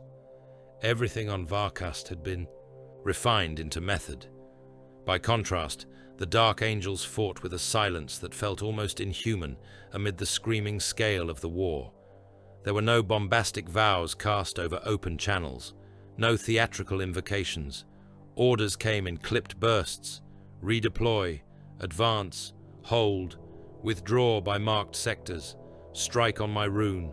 Raven-wing formations knifed across the ash plains on black engines, hunting command vehicles, artillery spotters, and wandering sorcerers with the patient lethality of predators culling the weak from a herd. Deathwing teleport strikes fell where the enemy had convinced itself the line was strongest, smashing bunkers and armor knots apart in sudden white fury before vanishing into the next pressure point. The line companies of the chapter held ground that by all sane measurement should have drowned beneath enemy mass, standing in firing ranks amid shell bursts and corpse mounds, with the same remorseless obedience they would have shown in a stone corridor aboard a ship. No speeches, no cries, only work. At the forward command ridge overlooking the Sepulchre causeways, Brother Captain Tiber Routh stood with his damaged gauntlet mag-locked to his belt and watched the battle spread across the valley approaches in widening circles of ruin. The causeways had once been transit bridges linking necropolis spires and manufactoria zones over a basin of collapsed burial vaults. Now, they were the only hard routes by which Imperial armor could move in strength toward the inner approaches. Great causeway roads of black ferrocrete and sepulchral marble stretched across cratered emptiness, choked by old tomb towers, shattered statues and trenches, sunk so deep their bottoms never saw daylight. Whoever held them held the nearest throat line toward the deeper fortress zones. That was why Arkhav had committed so much to them. That was why the Lion had allowed the enemy to believe they might break them there. Routh turned as another presence joined him on the ridge. The Lion had no need to announce himself. Even amid the thunder of constant shellfall and the growling engines of Dark Angel's armor columns massing below, his arrival altered the air. The warriors nearest him straightened almost imperceptibly. Mortal officers lost words from their mouths and had to begin again. A pressure settled over the command post, the sensation not of inspiration, but of being weighed. "The enemy reserves are committing fully to the western spans," Routh said. "I know." Routh hesitated. That alone was a measure of the strain grinding through even Astartes' discipline. The basin hives beneath those spans remain occupied. Millions are still trapped in the lower habs and labor warrens. If the enemy collapses the western sectors to deny us passage, they will bury them alive. The Lion studied the smoke-veiled valley below. Tank formations crawled through it like insects beneath a storm. Shell impacts opened and closed in sheets of red fire. In the distance, lines of slaves were being driven toward the Imperial guns in such number that from height they resembled stains creeping across the ash. "If Varkast stands," the Primarch said, "those millions die slowly so that other millions elsewhere may follow them. If Varkast falls, they die now, and the harvest ends here."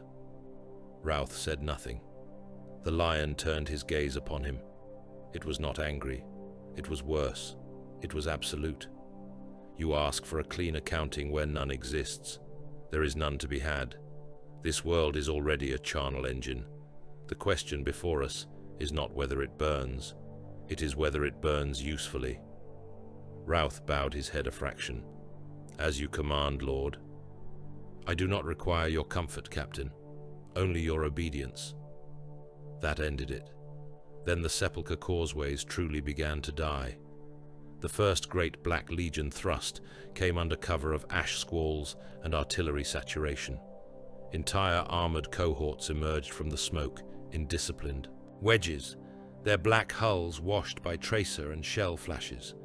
Predators, vindicators, ancient land raiders remade in the Long War's image, and siege monsters so overplated and rune-branded that their original patterns could no longer be guessed, all driving hard up the causeway spans, while cult infantry and traitor militia swarmed in their wake. Between the armor columns loped beastmen in rusted war harness, and packs of things that had once been human, but now fought on elongated limbs with iron hooks through their jaws. Above them bounded demon engines, brass-limbed horrors belching cinders and warp smoke, hurling themselves over crater lips and broken statuary with impossible speed. Imperial artillery met them. The ground shook beneath the weight of loyalist fire. Basilisk batteries hidden in ash dunes opened up in disciplined waves. Naval gun crews had dragged deck cannon from shattered ships and emplaced them as static batteries, firing void-rated shells straight down the approaches until the recoil split their mounts. Dark angels, whirlwinds and predators fired in clean, murderous cadence. It was not enough. The enemy tide kept coming. Shells tore lanes through it. Tanks exploded and burned. Beastmen vanished under high explosive blasts in sprays of black blood and splintered horn. Yet behind every burst there were more cult masses, more slave waves driven at lash and shock prod point, more armor. The dead became terrain with obscene speed. Corpses filled anti-tank ditches. Limbs and broken torsos formed ramps over razor wire and trench lips. In some sectors, the leading waves were so heavily cut apart by Imperial guns that those following used their piled bodies as steps, climbing over mounds of their own ruined dead to reach the firing lines. Guardsmen of the Chthonian-derived trench regiments died in blocks where they stood, laser guns firing until the black tide hit them and swallowed their redoubt pits whole. One company on the southern span kept shooting until its line was buried beneath bodies. When the enemy finally crossed the position, the defenders were still firing from under the corpse pile, las bursts punching blind through meat and rags before they were silenced one by one. Dark Angels line squads anchored the causeway mouths and fought like living fortress gates. Bolter discipline never wavered. Each burst was measured, each target chosen. Sergeants gave no encouragement because none was required. Reload. Shift left. Target the engine. Hold. Those were the voices of the first amid a sea of screaming. Nothing more. Ravenwing outriders carved through the flanks, hitting mortar nests, cutting down Vox relays, hunting the overseers and command vehicles that kept the cult waves coherent. Wherever they found the collars and lash lines, they shot the masters first. Sometimes the slave mass broke. More often, the shock collars detonated and sprayed brains across the ash, and the next wave marched over the twitching dead without altering pace. The Sepulchre causeways held through the first assault, then through the second, and then the real counterstroke came. Arkhav Varrox had tired of letting underlings test the line. His descent upon the causeways was not heralded by demonic spectacle or wild berserker howling. It was marked instead by a sudden, almost elegant concentration of force. Artillery shifted with precise timing. Smoke rounds rolled across the central spans to blind Imperial gunners.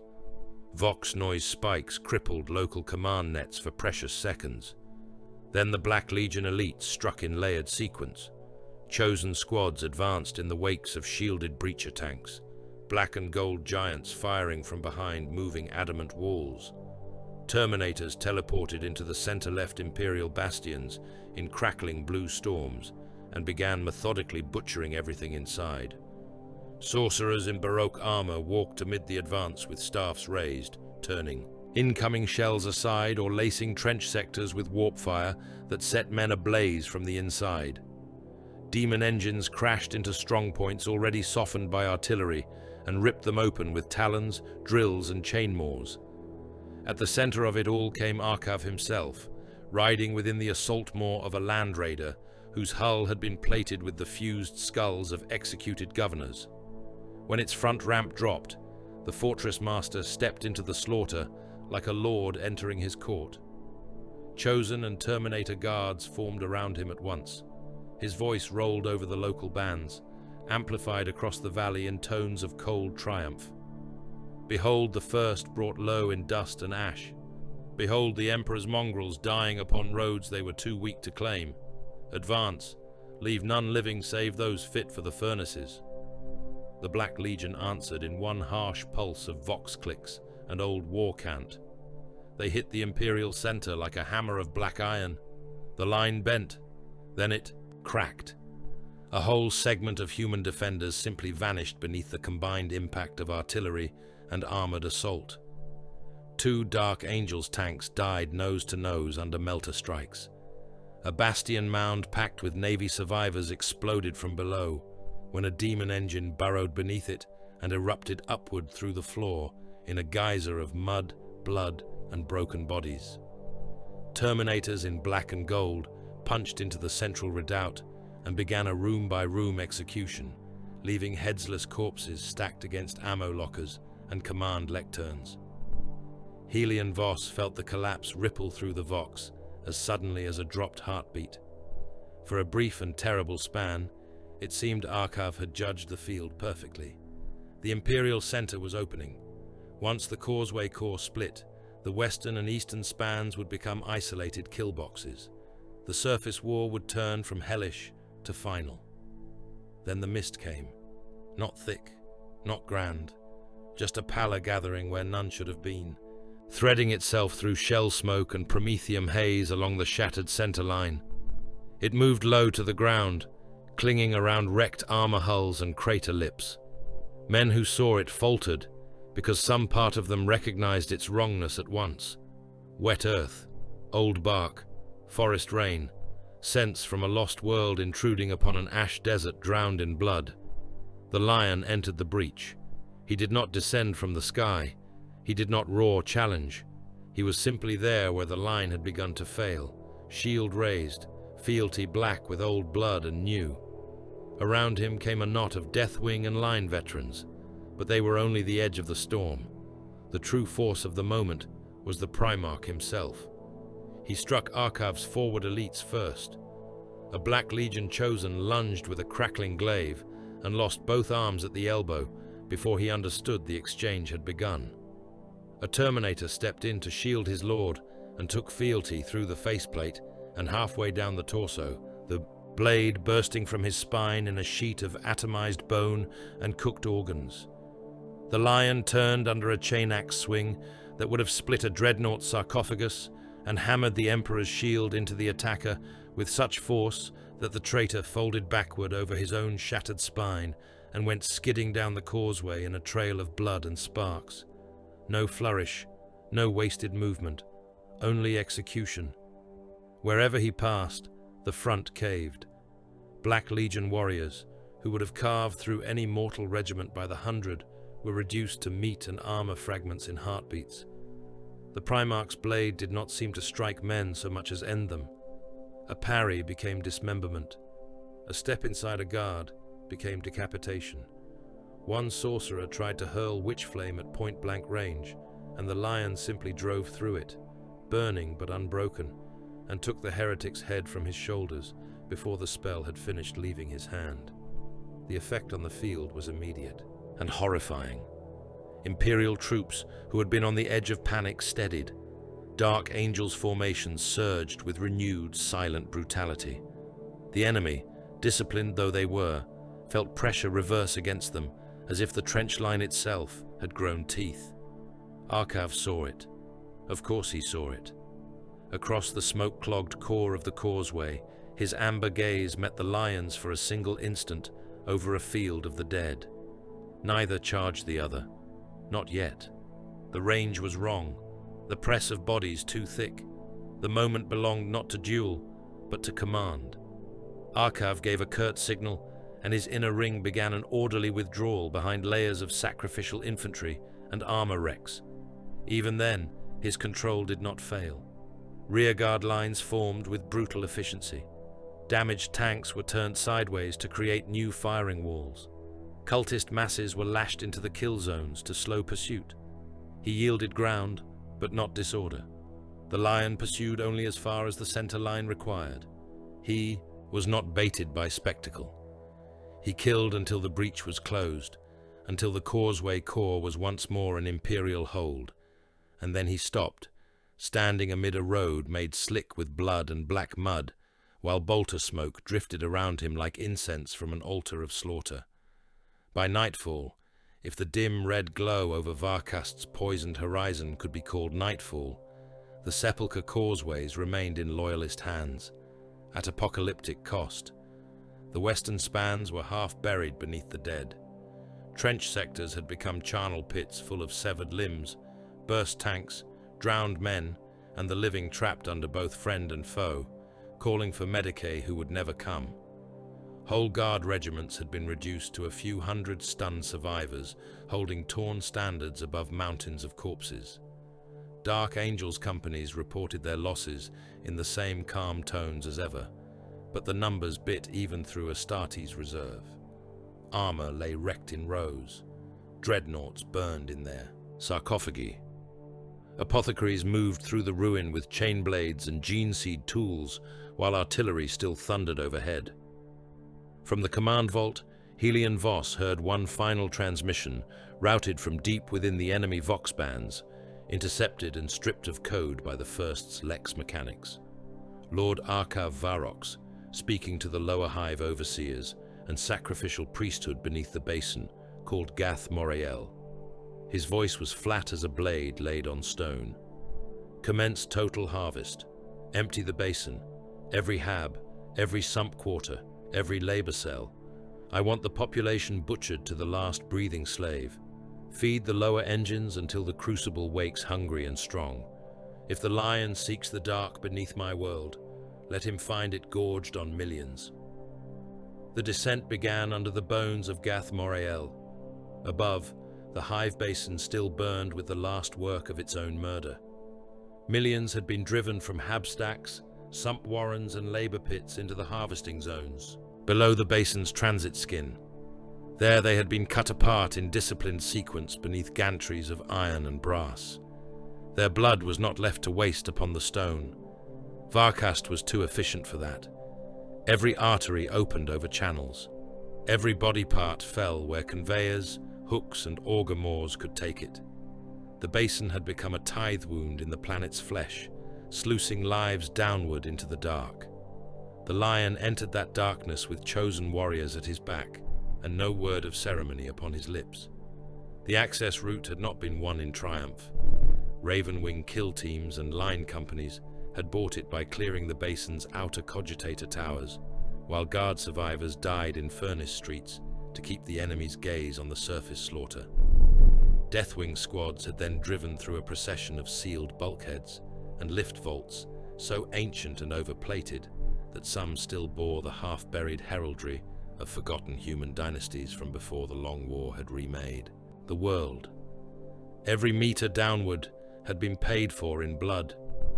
Now the strike force passed below the level where ordinary industry gave way to deeper blasphemies.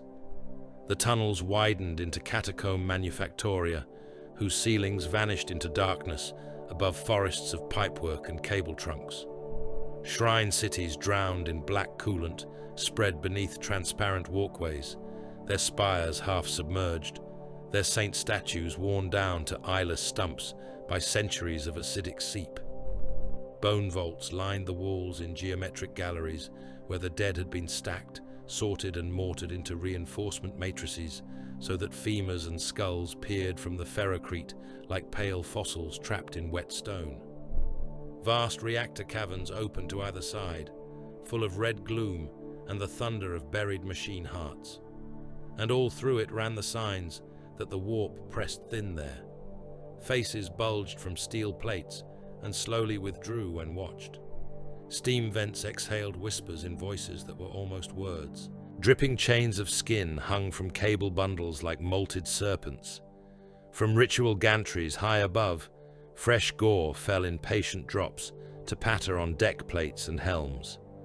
Blind slave choirs had been wired into machine altars by the hundreds, their eyelids stitched shut, their mouths forced open around bronze resonance forks, so their agonized hymns became part of the mechanism. The air was foul beyond measure, rich with hot metal, rotten incense, fresh blood, ozone, scorched fat, and the sweetly cloying reek of organs opened in ritual rather than surgery. No one spoke except to pass necessity. Port approach sealed. Movement in the upper vents. Contact rune ahead. The Dark Angels advanced through it all with the grim reserve of men for whom horror was not a novelty, but a condition of duty. Even so, the place pressed upon them.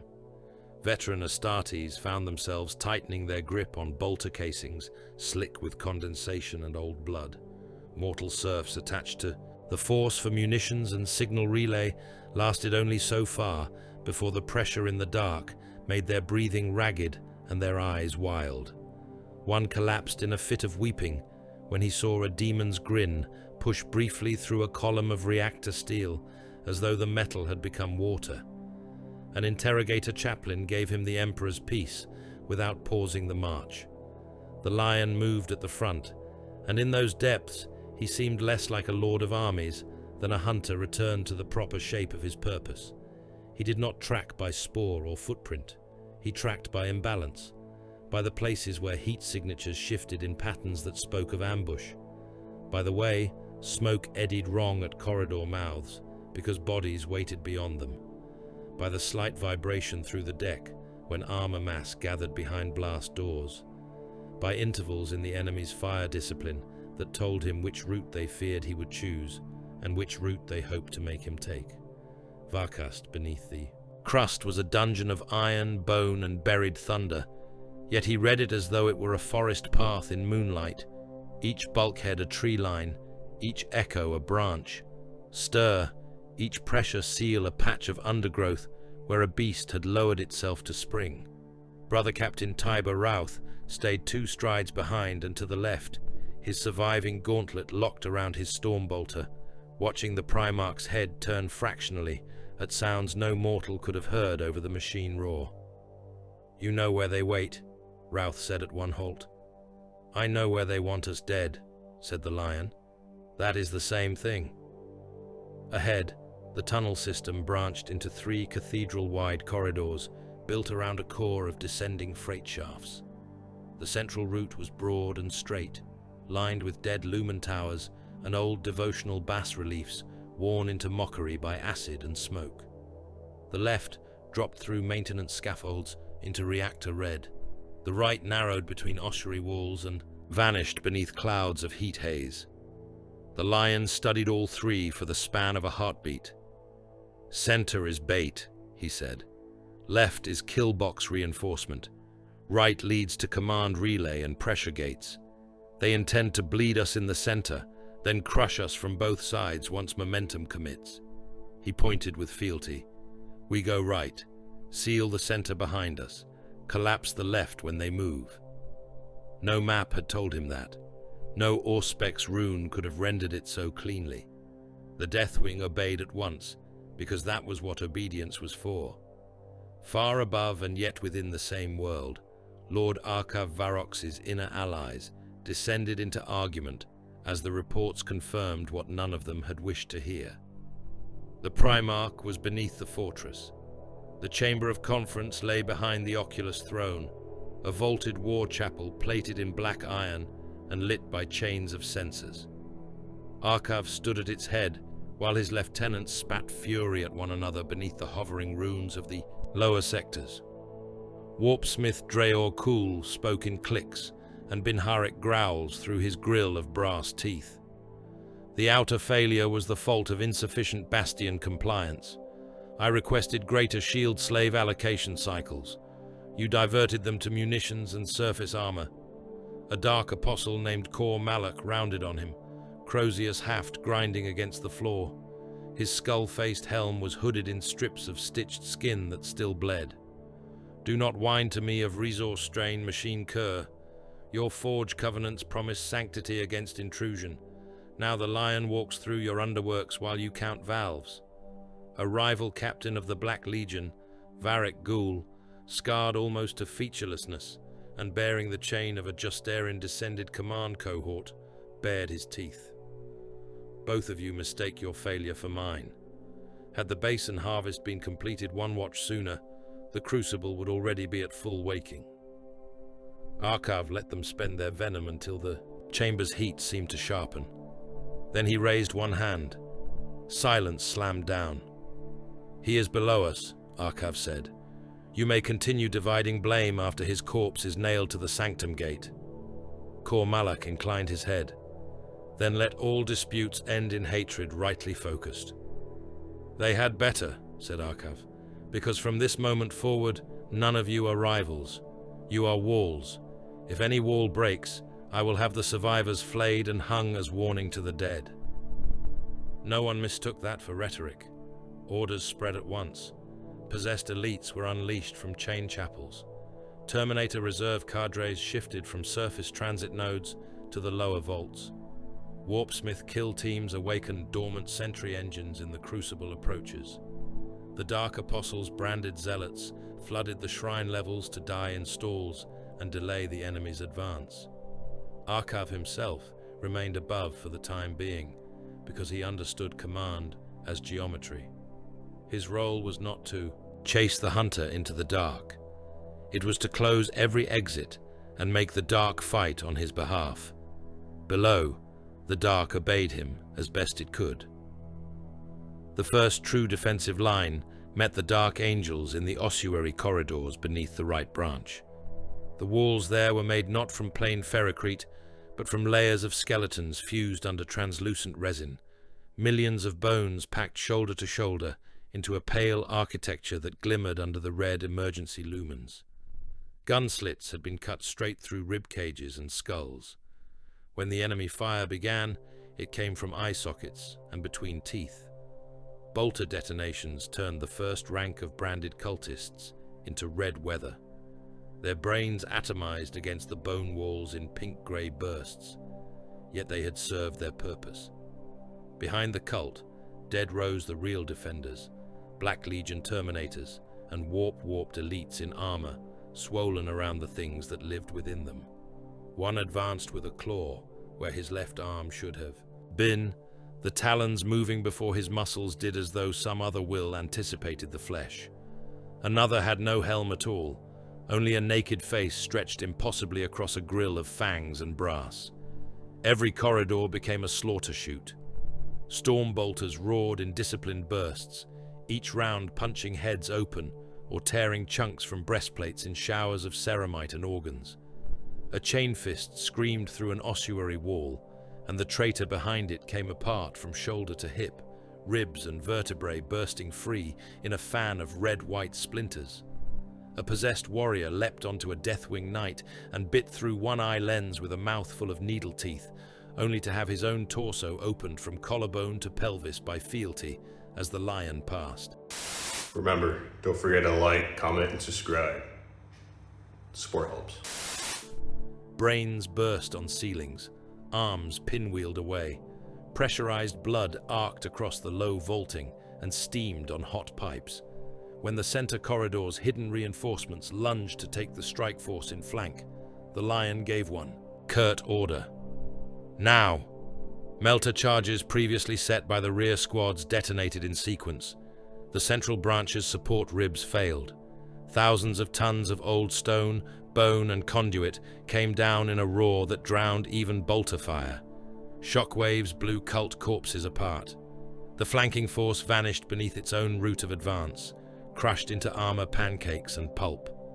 A red dust cloud rolled through the side chambers, carrying with it scraps of skin, teeth, pages of prayer vellum, and one severed horn from a beastman bigger than a man's thigh.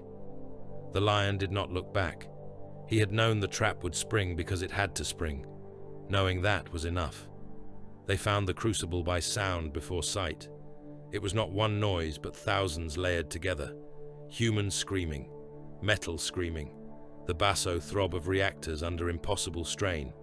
Choir harmonics turned to pure pain by the bronze forks wired into throats.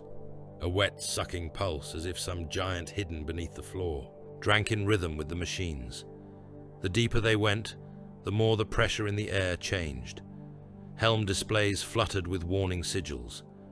Auspex returns doubled and contradicted themselves. Brother sergeants reported movement in walls that scans insisted were solid. The warp had thinned there to the translucence of rotten cloth. They crossed a final vault gate shaped like the mouth of a saint and entered the Crucible Cathedral. Even Deathwing veterans halted for half a breath. The chamber was larger than most surface cathedra. It vanished upward into a blackness split by hanging gantries and chains. Down its length ran processional tracks, upon which the sacrificial population was being moved in endless sequence, rank after rank of chained men and psychers, laborers and hive scum, all stripped to the waist, flesh carved with collection runes, mouths jammed with iron hooks to keep the noise useful. Their eyes were white with terror or warp overuse. Some had already burst blood from ears and noses under the psychic pressure. They were fed by conveyor terraces toward cathedral-sized engines of torment built around concentric rings of bronze and steel. Each engine turned slowly as bodies entered, and what emerged from the far side was not always a corpse. Sometimes it was a wet sack of organs, sometimes a flensed skeleton still kicking, sometimes only a red vapor caught and siphoned into crystal lungs that fed the core. At the center of the whole horror rose the crucible itself, a tower of black iron and bound light, ribbed with cooling veins and prayer spines, its heart pulsing behind layers of rune-etched shielding. Chained psychers hung around it in wheeling circles, each man wired through the spine and skull into the machine's appetite. Their agony radiated from them so intensely, Helion Voss, had he been present, would likely have gone blind a second time from the soul light of it. Even through sealed helms, the Deathwing felt something claw at the back of thought. Routh's voice came low over the squad net. There are too many captives to extract before total sabotage. It was not protest. It was fact. The Lion looked across the processional tracks. Tens of thousands visible. More in side galleries. More below. Men already doomed. Some by the machine, some by what had been done to their minds. Delay meant the crucible would strengthen. Delay meant the fortress would hold. Delay meant Varkast would live to vomit war into 100 other skies. "Set the charges," he said. No one moved for a heartbeat. Routh spoke the hard thing because someone had to. "Lord, some still live whole enough to be. Set the charges." The words cut through all lesser impulse. The Lion's face was carved from judgment. Mercy cannot be purchased here. Hesitation will buy only more corpses on other worlds. This engine dies now. There was terror in that severity, not because it was cruel for pleasure, but because it admitted no refuge in feeling. The Deathwing obeyed. They had barely begun placing melter wreaths along the outer support arches when Arkhav's chosen lieutenant came to delay them. Varric Ghoul strode from the opposite transept, with Terminators and Shrine Guard at his back, his armor black and gold beneath a drape of torn skin markers taken from dead Imperial banners. One side of his helm had been removed, leaving his scar-wrecked face exposed to the heat and blood mist of the chamber. Behind him shambled Kormalak's last zealots, chanting through split tongues, while demon sparks danced over their crozier staves. Varric did not open fire at once. He wanted words. He spread his arms toward the crucible and the chained dying by the thousand. "Look well, son of the false emperor. This revolts you only because we do openly what your carrion realm does behind parchment, sanctimony, and prayer." The Deathwing kept moving, setting charges, taking firing positions, sighting down bolters. Varric laughed once, a dry and ugly sound. You feed men to wars they do not understand. You burn worlds for compliance, tithe children to ships, turn the broken into servitors and the faithful into ammunition. We merely stripped away the lies. This is your species without cosmetic virtue. This is empire with its mask removed. The lion advanced a step. You mistake recognition for kinship. Oh, I recognize you, Varrox said, voice rising. That is why you came here willing to kill the captives yourself, because beneath all your righteousness sits the same arithmetic, the same willingness to drown strangers for strategic purity. You are not our opposite, lion. You are our ancestor. For the first time, a change came over the Primarch's expression. Not outrage, contempt so deep it almost passed for pity. I know what the Imperium has become, he said. I know what war requires, but this... His gaze flicked once across the crucible. The butchered ciphers, the living engine of agony. This is not necessity. It is surrender dressed as revelation. Varrox's answer was a gesture of attack. The chamber detonated into violence. Terminator plate collided in the transept mouths. Bolter fire tore zealots apart in red vapor. A Deathwing chain fist ripped straight through the chest of an enemy veteran and bit on into the reactor shielding behind him, filling the air with sparks and atomized lung tissue. Possessed elites bounded along the gantries overhead and dropped into the Dark Angel's rear, splitting one sergeant from collar to pelvis, before a companion reduced the attacker's skull to fragments with a point-blank stormbolter burst. Flesh and grey matter painted the charges being set along the support arches. Varrox crashed into the center line, axe roaring. He was huge, deliberate, and fought with the brutal discipline of the Black Legion, rather than the ecstatic sloppiness of cult champions. He broke one Deathwing, warrior's knee joint with a backswing, and buried the follow-through in the next man's gorget. He advanced through return fire, as if contempt for death alone could deflect mass-reactive rounds. Then the lion met him. Their first exchange sounded like battle tanks colliding. Varrox's axe bit against the Emperor's shield, and the reflected force buckled his whole arm, armor shrieking as bone fractured within. He still managed to turn the next stroke enough that fealty only sliced away his shoulder guard and the meat beneath, instead of taking the arm entire. He was strong, old, murderously skilled. He was not enough. The lion fought as though the chamber itself had already chosen him as its verdict. Fealty moved with killing economy, each cut made to end the contest rather than adorn it. He sheared through Varrox's bodyguard without looking, one traitor losing his head and both primary hearts in the same stroke. Another smashed sideways into a processional rail so hard his torso burst across the chained captives below. The Emperor's shield took a witchfire bolt from Cor Malak's Crozius and hurled it back in a fan of golden-white force that shredded the Dark Apostle's torso, bursting ribs outward and leaving his legs standing for a heartbeat beneath the ruin. Varrox roared and committed fully, driving in low to break the lion's center. The Primarch let him. Fealty came up under the axe haft, broke the weapon at its rune-cored neck, and continued through breastplate, sternum, and spine. The lieutenant froze, half opened, disbelief still alive in his exposed eye. The lion ripped the sword free, and Varrox collapsed in pieces at his feet. Around them, the chamber seemed to rebel against its own masters. The warp-fouled lights guttered. Faces bulging from the steel pillars withdrew, as though in fear. Demonic whispers rose to a hiss, and then thinned beneath the Primarch's presence, as if the thing at the heart of the crucible recognized in him a will less corruptible than its own hunger. "Finish it," said the lion. Charges ignited in ordered sequence. Outer support arches blew first, vomiting shrapnel, blood, and shattered sigil plates. Gantries collapsed into the processional tracks, crushing captives and cult guards together into red paste. Then the lion himself drove for the core. Fealty hacked through the final engine guardians, through a pair of black-armored brutes fused at the spine by some unclean rite.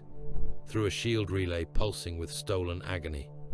He reached the heart tower, planted the Emperor's shield against the surging backlash, and thrust the sword into the crucible's central seam.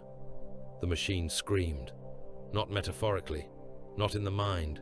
It screamed aloud, a sound of metal, souls and bound code tearing apart at once. The chained psychers around it convulsed as one. Some burst instantly, skulls popping into clouds of blood and shining psychic steam. Others burned from within, turning to charcoal, silhouettes in their restraints.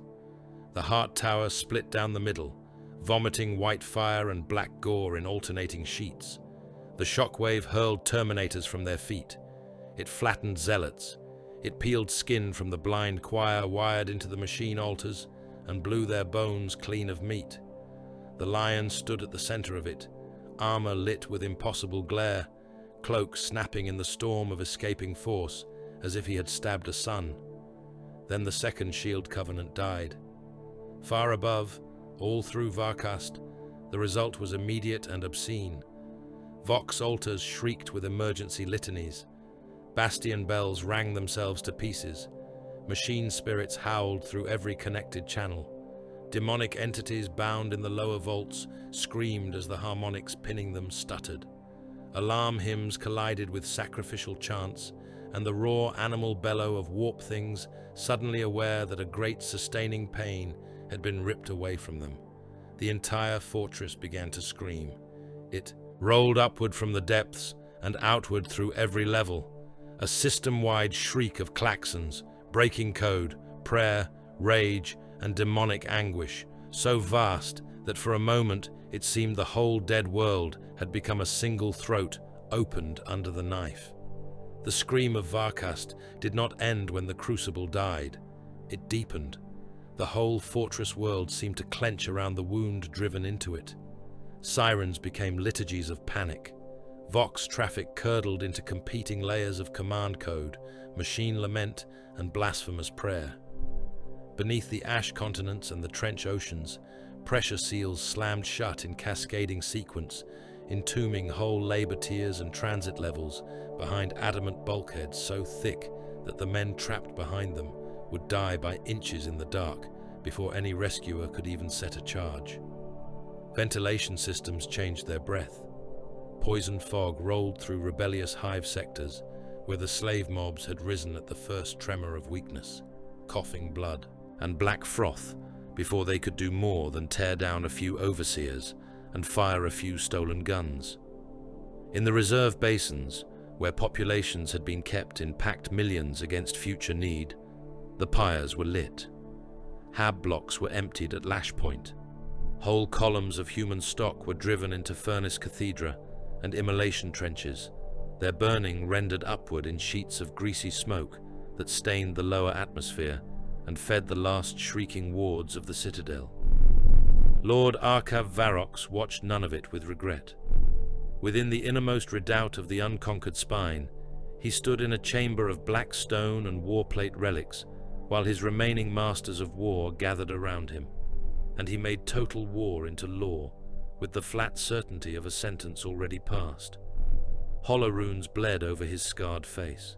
Entire sectors of Varkast flashed amber, then crimson, then black as kill orders propagated through the fortress systems. "Seal the lower vaults," he said. "Any level no longer useful becomes tomb and trap alike. I want pressure doors welded shut with loyal and rebel both behind them. If they pound upon the metal, increase the hymnal feed so the noise is drowned." A warpsmith bowed, mechadendrites folded close in what passed for obeisance among his breed. The slave quarters of the Eastern Reserve Basin have risen against their overseers. Burn them with the phage reserves. The stock loss will be severe. Arkhav's amber gaze settled on him. So is incompetence. The warpsmith lowered his head further. A captain of Chosen, helm tucked beneath one arm, gaunt face cut by old gene scars and fresh blood, spoke next. "The outer sanctum approaches can still be held, Lord, if all remaining elite reserves are committed. Varric is dead. Kor Malak is dead. That loss will invite weakness in lesser hosts. Then let them learn the penalty of appearing lesser before me. He turned his hand, and new formations flared across the chamber display. Chosen cohorts in black and old green. Terminator cadres marked by the relic sigils of Justarin bloodline and tradition, the last bitter inheritance of the War Master's first killers. Sorcerers drawn from chambers deeper than any mortal officer had ever been permitted to tread. Havoc batteries redeployed from the bastion tiers. Armored reserves dragged inward from the ash fronts, their hulls already black with soot and corpse grease. Nothing was withheld now. Not because the Black Legion had broken, but because the moment demanded concentration rather than pride. This was when they were most dangerous, not while they were winning, while they were wounded.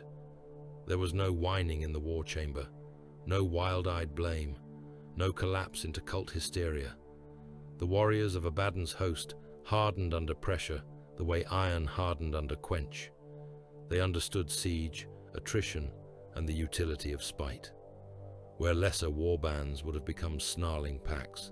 Of ego and appetite, the Black Legion drew closer to its center. Orders became cleaner, lines of command shortened, kill priorities sharpened. If Varkast was to become a mausoleum, then it would be one whose corridors were lined with the dead of the first. Arkhav touched the rune of the Citadel core. "Broadcast on every open channel," he said. "I want the world to hear its own verdict."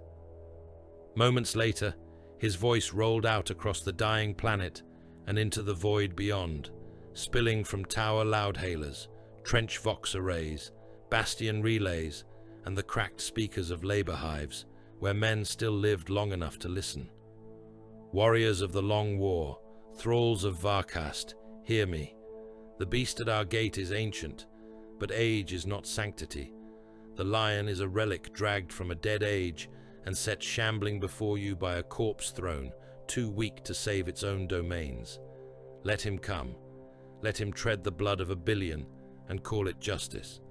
I will heap his carcass before the despoiler's throne and make of his bones a warning to every loyal cur who still dreams of victory in Nihilus. Hear this also. If the citadel falls, no slave will survive it. No captive will be spared. Every labor hive, every prison level, every wounded enemy left breathing within my walls will die with me. There will be no salvation here, only inheritance through annihilation." Men heard that and felt their stomachs turn to stone. Some Imperial survivors spat curses, some prayed harder. Many simply stared at the smoking horizon and understood that the Fortress Master meant every word. The approaches to the Citadel had already been a nightmare. Now they became an argument for damnation. The unconquered spine rose from the planet's crust like a black mountain forged by strategic genius and theological madness. Causeways of adamant and sepulchral marble led toward its gate complexes, over moats that were not filled with water, but with corpse mash, sump oil, and rendered blood, kept in constant churn by unseen augers beneath the surface. Great pumping wheels lifted the slurry and fed it into side furnaces, or let it cascade back into the moat in slow arterial waterfalls. Gun galleries cut into the flanking walls, overlapped in murderous geometry, each approach lane layered for enfilade, crossfire, and plunging fire from above. Towers leaned over the causeways like executioners, their ports vomiting not only shells and lass energy, but cages of bound warp things released as incandescent spite. Some burst in mid-air and rained clawed entities screaming into the breach zones. Others hit intact, split open, and spilled long-limbed horrors into the press of men. It was a fortress monastery raised by damned geniuses. That was why the lion did not meet it with theatrical fury. He met it with doctrine. Raven-wing formations ghosted wide through ash gullies and shattered hab zones to isolate the flanks, murdering every courier route and escape road that might have allowed the enemy to reposition cleanly or withdraw in order. They cut fuel convoys, killed artillery spotters, and mined the lesser egress routes, so that any attempt to flee the inner redoubt later would become self-slaughter. Deathwing teleport cadres, translated into internal nodes the moment shield flickers and augur ghosts allowed it, appearing in chapel arsenals, magazine vaults and tower roots to begin the slow work of disembowelment from within. Green-armored brethren ground up the center without drama, bolter discipline and tank formations advancing by bloody increments, never mistaking motion for haste. They fought as though secrecy and vengeance were not emotions, but liturgies laid down in the marrow of the chapter. Everywhere the first moved, they acted like men carrying out an old punishment. Among them bled the mortal remnants of the Imperial force, guard trench regiments reduced to knotwork survivors, naval armsmen dragged off dying ships and given rifles, breaching, tools, and a prayer in place of proper reinforcement. Men whose uniforms no longer matched their commands because regiments had been chewed down and fused together by necessity. They were ordered into work no sane commander would have called survivable. Breach columns pushing siege charges up, kill lanes already zeroed by havoc gunners. Damage control teams hauling shielded bridge sections across open ground so armor could cross the corpse-fed moats. Naval breaches cutting through secondary gates while warp entities crawled over the parapets above them. They obeyed anyway. Helion Voss saw one such column form beneath the lee of a wrecked chimera at the start of the second assault wave. 27 men, a lieutenant with one ear burned away, naval armsmen in void black jackets stiff with old blood, guardsmen from 3 different dead regiments, a priest whose rebreather had cracked so that each breath rattled wetly. They were carrying satchel charges and a portable melter frame toward a gate already marked by burning wreckage and the remains of 2 prior attempts. The lieutenant looked at the guns trained upon the lane ahead and whispered, not to any officer, but to himself, "This is where we die." Then the lion passed along the line. He did not speak to them. He did not bless them. He simply moved at the head of the main center thrust, cloaked in ash, shield blackened, fealty hanging low and dark as a sentence not yet pronounced. The men saw him, and something inside them stopped seeking comfort. Not hope. Something harsher. A fanatic endurance born of proximity to a being who seemed carved from the very idea that men were supposed to endure the impossible, because the alternative was beneath contempt. The lieutenant lifted his charges. "Forward," he said, and the 27 went. Arkhav's second broadcast came when the center assault reached the first moat bridges and the dead began to clog the pumping works. "You bring me the crippled, the ship burned, and the already damned, lion. Is this the Emperor's final charity?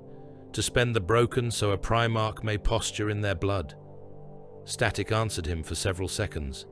Then the lion's reply came on a hard local transmission, not amplified, not carried on triumphal frequencies, but clean enough that those nearest the assault lanes heard it with perfect clarity over gunfire and screaming. "You mistake me for a negotiator."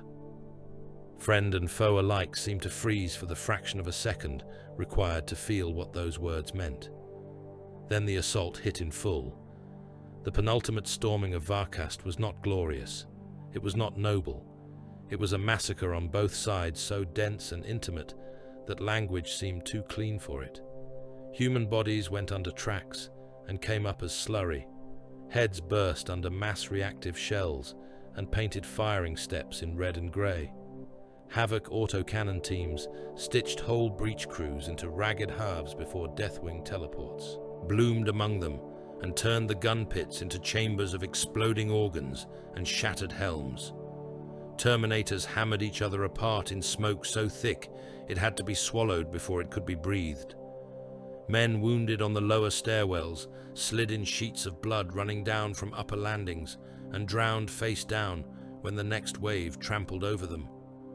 The guard and naval armsmen reached the moat bridges by dying in enough numbers to fill the gaps. That was the hideous truth of it. The first rank was cut apart by tower fire. The second was torn open by demonic entities that burst from shell casings in showers of black flame. The third pushed through because the corpses of the first and second had given them footing over the slick churn of the moat edge. Melter frames were dropped, picked up by other hands, then dragged onward by men whose uniforms were on fire. One naval armsman took both legs off below the knee from a ricochet shell strike and still managed to arm the charge, pack with his hands before he bled out against the gate. On the flanks, Ravenwing Huntmasters closed every path that might have allowed the Black Legion to relieve pressure cleanly. They hunted command rhinos and counterattack columns through ash storms and hab ruins, leaving smoking armor shells and decapitated officers to mark their passing. Above the main causeways, Deathwing squads materialized inside tower nodes and threw themselves into point-blank slaughter with the gunners there, chain fists opening weapon housings and torsos alike, while blind servitors blazed away until their ammunition cooked off inside them. At the center, the Lion drove forward through layered murder. He climbed a bridge slick with rendered human fat and fresh blood, while rounds broke against his shield and ricocheted away, shrieking. A bound warp entity hurled itself from a burst shell at his face, all claws and furnace teeth, and he cut it in half before it was fully in the world. A Justayerin descended Terminator met him beneath the gate arch and swung a thunderhammer fit to pulp tanks. The Lion turned it on the Emperor's shield, and the rebound shattered the traitor's elbow before fealty opened him from throat to pelvis in the same motion. He kept moving. Around him, the Dark Angel's center thrust behaved like an execution cohort rather than an army. Tanks advanced by exact intervals. Squads changed magazines in synchronization, born from old drill and older instinct. Chaplains did not howl. They named targets. Company masters did not raise swords and promise victory. They marked lanes of fire and ordered the next step. That reserve made the violence worse, not better. It was violence treated as sacrament and labor both. Black Legion resistance only grew harsher the nearer the outer sanctum came into reach. Chosen fought from embrasures until half their torsos were gone, and then armed grenades with their teeth. Sorcerers held collapsing wards together long, enough to burn loyalists alive within them.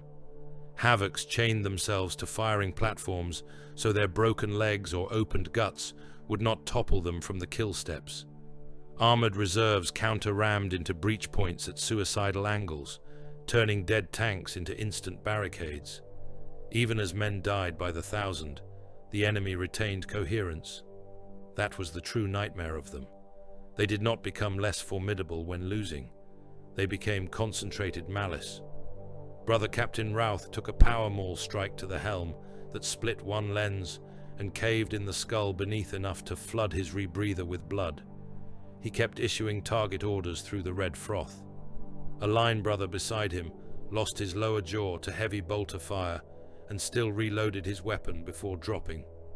2 Deathwing Knights held a stairwell against 6 Terminators and a demon thing until the last of them fell into a pile so mangled that it took an apothecary 3 attempts to identify what gene seed could still be harvested from the ruin. By the time the main gate complex broke, the dead were packed so densely across the lower landings that men walked on flesh and armor instead of stone. The outer sanctum lay beyond, a vast inner court of black flagstones, chapel batteries, reliquary towers and command bastions crowded around the final sealed approaches to the citadel heart. The Lion's forces took it by ripping the last coherence from the gate defense and rolling forward before the enemy could seal the breach with its own wrecks. Green-armored brethren spread across the court. Deathwing squads emerged from smoke and broken cloisters. Ravenwing kill teams appeared on the parapets they had reached by hidden routes and began shooting downward into every attempted regrouping knot. For the first time since the war had begun, the Black Legion line within sight of Arkhav's own redoubt gave ground. It was only the outer sanctum, only one ring of the innermost defense, but it was enough to tell the truth. Varkast could fall. Deep within his final command chapel, Arkhav understood that as clearly as the Lion did. He stood before the last Covenant engine, a thing no longer pretending to be holy machine. It occupied the chamber like an infection of architecture. Black crystal ribs protruded from the walls. Brass conduits pulsed with light, not born in any reactor. The air tasted of copper, stormwater, and grave dust. Bound entities strained in warded niches and smiled with other men's teeth. A warpsmith knelt at the base of the engine, mechadendrites sunk into its housings. Lord, if this covenant is engaged, structural law becomes uncertain. The fortress may not remain entirely in real space. That is the intention. It may not return unchanged. Arkhav's ruined mouth twitched in something close to satisfaction. Then let the galaxy learn to fear its new shape. He pressed his gauntlet to the activation seal. The final covenant woke. Across Varkast, the effect was immediate and wrong. Stone bled shadow. Towers seemed to stand in two places at once. Parts of the citadel blurred as though seen through deep water. Shells fired from loyalist guns struck walls that were momentarily no longer where material law insisted they should be. In the air above the fortress, black auroras opened and closed like wounds, exposing glimpses of impossible forests, corpse deserts, and skies full of moving teeth. Men on both sides faltered as the world's edges began to soften into unreality. The intent was plain. If Arkhav could not hold Varkast wholly in the material, he would drag its heart partly into the warp and preserve it there as a demon-haunted redoubt no clean victory could claim. The lion could take walls, courtyards, towers, even the outer sanctum itself, and still be denied the true kill if the fortress core slipped sideways into nightmare. On the blood-slick stones of the captured outer sanctum, with the dead still steaming around him and the inner citadel beginning to blur at its edges, the lion looked upon the war's final shape and wasted no time on outrage. Only one path remained now. He would have to enter the heart of Varkast himself and kill Arkhav Varrox before the fortress completed its translation into unreality. Beyond the blood-slick stones of the outer sanctum, the war became distant, not quieter. Never that. Varkast still died by the continent. The ash plains still shook beneath artillery of godless scale. Men still burned in trenches that stretched beyond horizons, and in orbit, the broken ring of fortresses and warships still traded murder across the black. Yet for those who passed with the lion into the last interior halls, the apocalypse outside diminished into pressure and tremor, and the long groan of a world discovering how much pain its body could contain before it came apart. That was always the truth of great wars. Billions might die to prepare a moment wider than a doorway. The lion moved through the final halls with a chosen cadre at his back, and those halls had ceased pretending to be architecture raised for mortal use. The inner core of Varkast was obscene grandeur, wrought in black marble, brass and bones lacquered under old blood. The floors were polished to a mirror sheen, not by care, but by the passage of armored feet through millennia of slaughter. Every reflective surface was marred by dried arterial sprays, boot scuffs through congealed gore, and devotional sigils scratched by knives into stone that had once belonged to some dead age of imperial piety before the fortress remade it in the Black Legion's image. Banners hung from the vaults overhead, but they were not cloth. They were flensed, skin-stitched edge to edge, whole populations rendered into heraldry. Some still bore the blurred lines of old tattoos and imperial service brands. Others had parchment prayers sutured into them in strips, as though faith itself had been flayed and repurposed as drapery. Reliquaries lined the walls in niches of black iron. Within them rested butchered saints in broken shrines, the bones of Astartes' champions arranged like devotional geometry, skulls pierced through with bronze rods and bound to command cables, severed hands of long-dead heroes clutching weapons they would never lift again. Dead champions of the long war lay there too, not entombed with solemnity, but displayed as proof that even greatness became furnishing in the shadow of endless conflict. The deeper the lion went, the more the fortress showed its true nature. Command altars fused with war engines. Sacrificial circuitry ran like red-veined roots through the marble. Lumen strips flickered with not quite natural light beneath transparasteel panels, cloudy with old smoke. The walls pulsed in places, as though massive arteries had been mortared into them. Servo skulls drifted overhead, trailing incense and fragments of butchered prayer. Somewhere, beyond the visible chambers, something gigantic breathed in slow mechanical rhythms that did not belong to any lawful reactor. At the lion's back came Brother Captain Tiber Routh, a knot of Deathwing veterans, 2 line officers of the First, and a small remnant of the Chosen who had survived the outer sanctum storming. No one wasted words. They advanced through blood and shadow with weapons up and breathing measured, every man knowing that there would be no retreat path worth naming if the heart of Varkast held. The halls tried to stop them.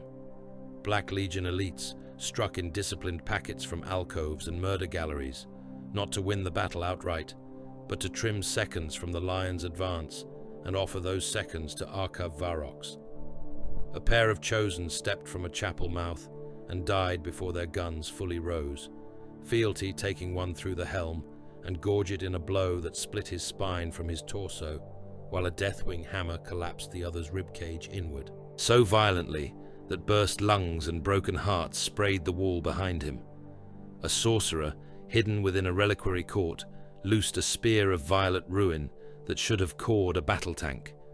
The lion turned it on the Emperor's shield, and the reflected force blew the heretic apart from pelvis to sternum, leaving his upper body hanging in the air for a heartbeat amid boiling organ mist before it collapsed. The Primarch never hurried. That was what made his advance so final. He moved not like a man racing fate, but like a hunter who already knew where the prey would turn next. A side passage yawned to the left, beneath a frieze of skin scrolls. The lion glanced toward it once and said, "There." A Deathwing squad pivoted as one. Half a heartbeat later, the hidden wall section burst outward, and a black-armored kill team came through into a storm of point-blank bolter fire. Their heads burst. One lost both legs and kept dragging himself forward on chain-clawed gauntlets until a second burst pulped his face into the flagstones. Another tried to trigger a demolition charge wired to his chest, but the lion had already crossed the distance. Fealty flashed, and the traitor's sword hand, charge pack and throat all parted company with his body in the same instant. Routh saw it, as he had seen the lion do 100 impossible things in this war. The Primarch was not merely faster than other warriors. He perceived the conflict before it fully happened. The rhythm of aggression, the pressure of fear, the twitch of a shoulder before a concealed blade came free, the slightest change in a foot's weight before an ambush committed itself. He read battle as another man might read the grain of wood or the fall of rain. The inner halls of Varkast were full of murder and deceit, but to the lion deceit was only another pattern waiting to be recognized. They reached the final gate, with blood already running in the grooves of the floor. It stood taller than a city wall, a double seal of black adamant banded by brass and set with the eye of Horus, large enough to crush a rhino beneath its carved lower lid. Bodies had been built into it, human forms hammered flat under lacquered plating, their mouths still open beneath the metal, as if screaming from within the structure itself. Power ran through the gate in low, moaning pulses, each beat accompanied by the flicker of warding sigils and the taste of copper on the tongue. The lion did not order charges. He raised the Emperor's shield against the coming fire, took fealty in both hands, and struck the seam. The blow sounded through the citadel like a siege gun fired inside a tomb. Runes blew out in bursts of sparks. The embedded corpses split open and sprayed blackened fluids across the threshold. He struck again. Adamant screamed. The third blow burst the central locking spine and drove a crack the height of a man through the gate's heart. Deathwing chain fists bit in at once, widening the wound, carving open the last barrier between war and judgment. When the gate parted, the heart of Varkast lay beyond. The sanctum was a throne hall, only in the sense that execution grounds are courts. Its scale was immense enough to dwarf the warriors entering it, a vaulted chamber of black marble drowned in old blood and lit by the pulse of a warp engine fused into the very architecture. The throne dais rose at the far end in layered terraces of command lecterns, artillery controls, sacrificial altars, and machine organs whose pipes vanished into the ceiling like the roots of an upside-down forest. Around the dais, coiled arrays of brass circuitry and iron channels where fresh blood still flowed in measured currents. Bound entities strained behind translucent barrier walls, their faces pressing outward in silent hate. Dead captives hung in ranks from overhead gantries. Below them, dead champions lay entombed upright in alcoves carved straight into the throne's flanks, each one clutching his broken weapon, as though even in death he was expected to witness the final stand. Upon that dais waited Lord Arkhav Varrox. He wore full panoply of the Black Legion, every plate black as starless void, every edge trimmed in battle-darkened gold. The eye of Horus on his breastplate gleamed like an old wound that had never closed. His cloak was made from the hides of beasts and men stitched together into something like Imperial nobility seen in a fever. Over one shoulder rested a massive power spear, tipped with a blade of crackling black light. At his hip hung a chain blade shaped more like an execution saw than a soldier's weapon. Around him stood the last of his elite, chosen in Baroque plate, Terminators bearing the relic pride of Justarian descent, Havoc veterans with heavy weapons mag-locked to firing braces, and 2 surviving sorcerers whose armor steamed with restrained warp fire. He had made a kingdom from atrocity, and now stood in its center like a man refusing to leave his own grave. "So," Arkhav said, his voice carrying easily across the hall without needing amplification, "the first beast of the corpse throne comes at last to the marrow. I wondered whether duty would dull your appetite for personal killing." The lion advanced 3 steps into the hall and stopped. His chosen spread with perfect instinct, taking lanes, firing angles and cover behind columns of black marble and reliquary housings. None broke the silence that followed. Arkhav smiled with one side of his scarred mouth. "Look around you," he said. "This is empire stripped of hypocrisy. This is dominion honest enough to use fear without apology and slaughter without euphemism. You call it damnation because your father lied to mankind about what rule required. Horus understood. Abaddon perfected it.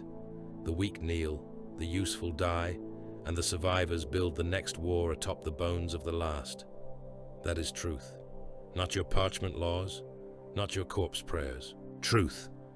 The lion's gaze did not leave him. "You built a slaughterhouse," he said, "and mistook it for a throne." Arkhav laughed once, sharp as broken metal. "Still the judge. Even now, your kind always preferred condemnation to comprehension." "I comprehend you," said the lion. "That is why you are sentenced." That was the contrast between them then, stark as a blade against a throat. Arkhav preached atrocity as wisdom, as inheritance, as the only empire honest enough to endure. The lion offered no counter-theology, no grand defense of the Imperium's virtues. He did not deny the rot of the age or the cruelty of necessity. He simply condemned. In that economy, there was something more terrible than argument, because it left Arkhav's justifications shriveling as noise beneath the fact of judgment. Arkhav's smile died. "Kill them," he said. The sanctum erupted. Heavy weapons screamed from the dais terraces. Bolt shells chewed chunks from marble. Columns and burst men open in red detonations. The first answered in disciplined fury. Deathwing storm bolters hammered the lower steps. One Havoc vanished from the waist up in a storm of mass reactive impacts. A chosen captain sprinted down the flank and took 3 rounds through the face before he crossed half the distance, each detonation punching more of his skull away until nothing above the jaw remained. Arkhav did not wait behind his men. He came down the dais in a black blur, far faster than a warrior in such massive armor had any right to move. The power spear thrust first, not at the lion's chest, but at the throat gap below the gorget. It was a killing line disguised as a challenge. The lion had read it before the weapon left guard. Emperor's shield turned the thrust aside. Fealty answered at once, and only a desperate torque of Arkhav's body spared him disembowelment. The blade still carved a burning trench across his cuirass, tearing gold trim and black adamant, away in a shower of sparks. Then the saw blade at Arkhav's hip snarled alive, and he came in close. This was no elegant fencing, no ritual exchange of testing blows. It was Primarch violence against a lord of the Long War, brutal enough to have survived 10,000 years of extinction's business. Each impact sounded like armor columns colliding. Fealty hacked for neck, hip, shoulder, and spine with murderous economy. Arkhav answered with spear-haft strikes that could have shattered a dreadnought sarcophagus, chain-blade sweeps designed to cripple joints, knee barges and shield hooks learned in the merciless schools of Legion War before the heresy had even become memory. He fought dirty and intelligently, because only fools fought the lion cleanly. A hidden wrist blade snapped from beneath Arkhav's vambrace and stabbed for the Primarch's eye. The lion caught the forearm, crushed the mechanism flat with his grip, and broke Arkhav's elbow backward before slamming the Emperor's shield into his breastplate hard enough to send him skidding over bloody marble. A sorcerous ward flared under Arkhav's boots as he recovered, turning the next sword stroke aside in a howl of black lightning. He had baited that strike. A collapse charge hidden in the dais edge detonated the instant the lion's weight committed, dropping a section of floor away in a storm of stone and sacrificial cabling. The lion was not there when the floor vanished. He had shifted a fraction before the blast, because he had seen the pressure of Arkhav's offhand change, had noted the warrior's weight, leaving the trapped plate a breath too early. Fealty took one of the sorcerers across the midsection, almost absently as the Primarch moved, the heretic's torso separating into two spinning halves, while the duel flowed onward without pause. Chosen threw themselves into the gap, not in panic, in function. One locked his arms around the lion's sword arm and died an instant later, with his entire lower jaw and sternum blown out by a point-blank shot from Routh, but he had bought Arkhav half a heartbeat.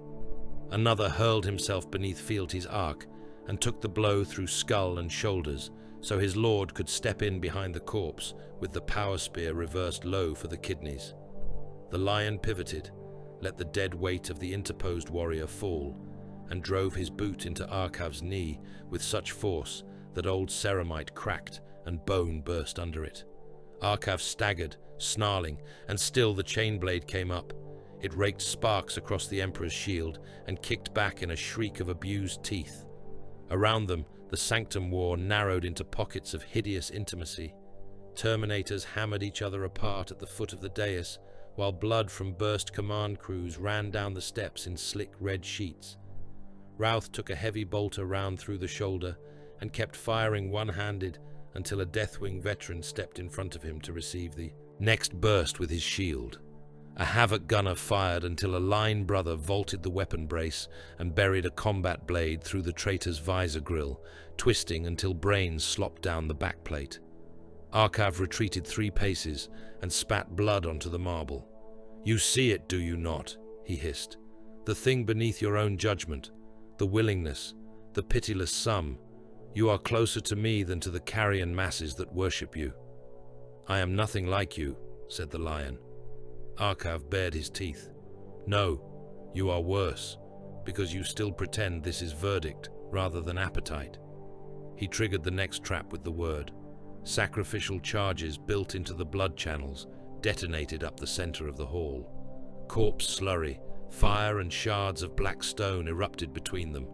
Bound entities screamed behind their barriers, and the barriers failed. One of the warp things burst free in a storm of claws, all furnace eyes and rope-muscled limbs, and hurled itself at the lion's back. Fealty reversed in one hand and took it through the chest before it landed. The thing exploded around the blade in a rain of black ichor and shrieking vapor. Arkhav used that concealment perfectly, driving the power spear straight through the murk for the Primarch's heart. The Emperor's shield met it. The reflected force traveled back through the spear shaft and burst the weapon's crackling head apart in Arkhav's grip. Shards of rune metal punched into his helm, cheek and neck. He ripped free the remains and threw them aside, then lunged not back, but forward, closing to grappling range with a killer's instinct that understood proximity could steal even a Primarch's edge for an instant. He buried a concealed blade under the lion's ribs. Not deep enough. The Primarch caught his wrist before the weapon could drive home, and crushed until the bones inside the gauntlet powdered. Arkhav snarled, head-butted him, and a lesser warrior would have lost his face to that impact. The lion barely moved. Fealty's pommel crashed into Arkhav's temple. The Black Legion Lord reeled. The lion cut for the neck. Arkhav jerked back, sacrificing his left pauldron and a thick slab of shoulder meat to preserve the spine beneath. The wound sprayed black-red across the dais, and the Sanctum engine answered him. The warp core fused into the throne flared at the taste of its master's blood. Crystal ribs lit with diseased aurora. The whole dais shuddered. Walls bled shadow. For a heartbeat, Arkhav's outline blurred, armor and flesh seeming to merge with the command throne behind him, as if the fortress itself had recognized his desperation and chosen to make common cause. He laughed then, brokenly, blood in his teeth. "Yes," he rasped, "if I cannot hold the citadel, I will become it." Black circuitry surged from the throne dais and climbed his greaves like living vines. Brass needles punched through armor joints into flesh. The throne behind him split open and unfolded into a crown of weapon pylons, command feeds, and sacrificial cabling that speared into his back. He grew not larger in body, but wider in presence, as if the room itself had begun to wear him. Gun arrays locked with his gaze. Warding fields thickened around him. The floor trembled with the steps of a fortress, learning to walk through a man. The lion did not hesitate. That was the final difference. Where another commander might have recoiled from the spectacle, or shouted warning, or tried to understand what impossible union of lord and engine now stood before him, the lion simply saw the kill before it completed and moved. Arkhav fired the sanctum through his own veins. Lances of black-red force crashed down the hall, vaporizing 2 columns and one of the line officers of the first, whose armor, bones and breath all ceased together in a white-edged burst. The lion was already inside the next line of fire. He cut down one last chosen. Without turning his head, the warrior's body falling in 2 neat sections that did not understand death for another second. He slammed the Emperor's shield aside into a converging weapon feed, and the reflected blast tore a whole battery mount off the throne's flank. He read Arkhav's final feint before it came, because the merged lord still fought like a man inside the machine. There, in the shoulder tension. There, in the angle of the eyes. There, in the slight withdrawal of the torso that meant the real strike would come low and left beneath the glaring artillery of spectacle. Fealty came in not where Arkhav wanted defense, but where he truly feared it. The blade drove through his breastplate, through both hearts, through the command throne fused behind him, and into the pulsing warp engine at its core in one impossible stroke. Flesh, armor, and machine were pinned together. The whole sanctum convulsed. Arkhav's mouth opened. For a heartbeat, no sound emerged. Then, hatred did. "You carrion judge," he coughed, black blood frothing over his teeth. "You were always a beast in a crown. Damn you. Damn Abaddon. Damn Horus. Damn this whole crippled galaxy, and every empire that thinks it can own the dark." The lion twisted the sword. The curse ended in a wet crack, as ruined organs gave way, and the engine behind them split wide. The Emperor's shield answered a moment later. Whether by will, instinct, or the blind sacred violence bound into its making, the great shield discharged with cataclysmic force into the dying heart of Varkast. Light filled the sanctum, not warm, not redemptive, but absolute and punitive. The throne dais exploded outward in slabs of marble, brass teeth, crystal shards, and liquefied remains. Bound entities in the walls were torn inside out, their shrieks cut off, as if existence itself had slapped hands over their mouths.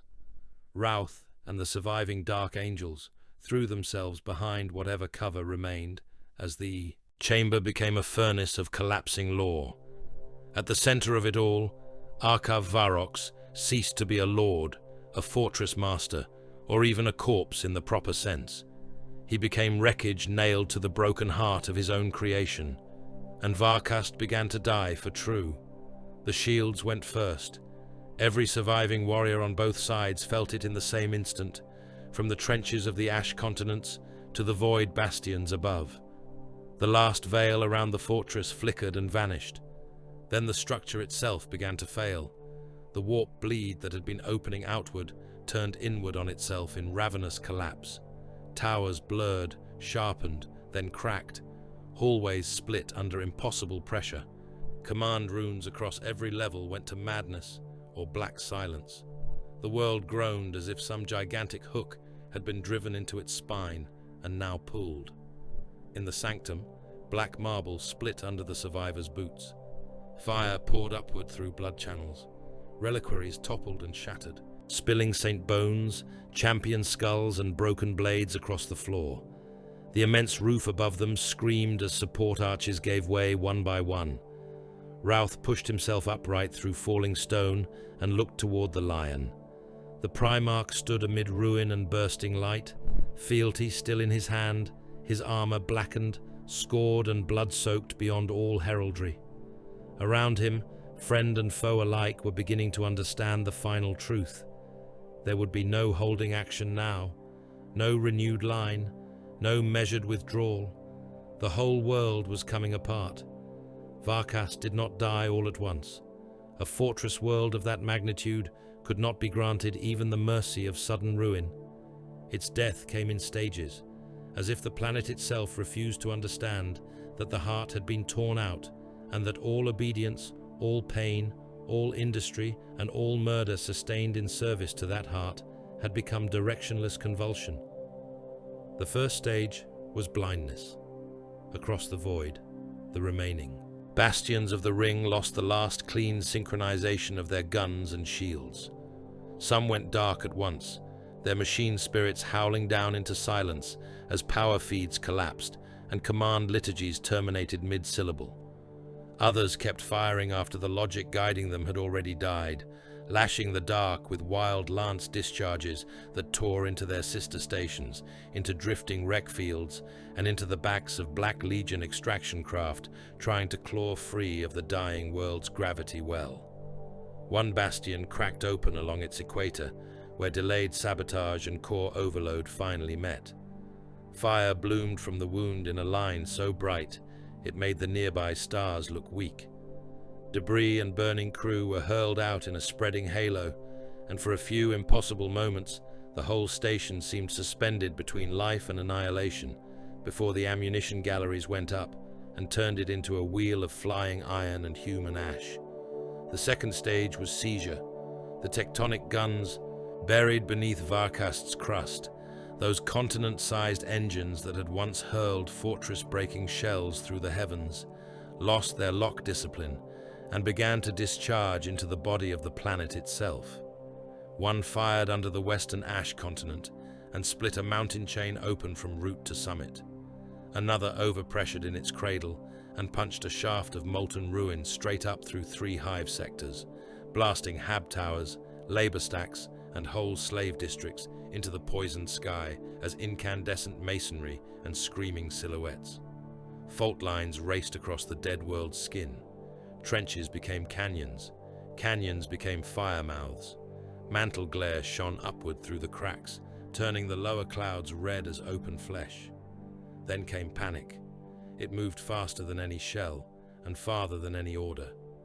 In the hive basins and trench oceans, in the reserve camps and labor warrens, billions understood by instinct before reason that the killing machine which had governed every breath of their lives had begun to come apart around them.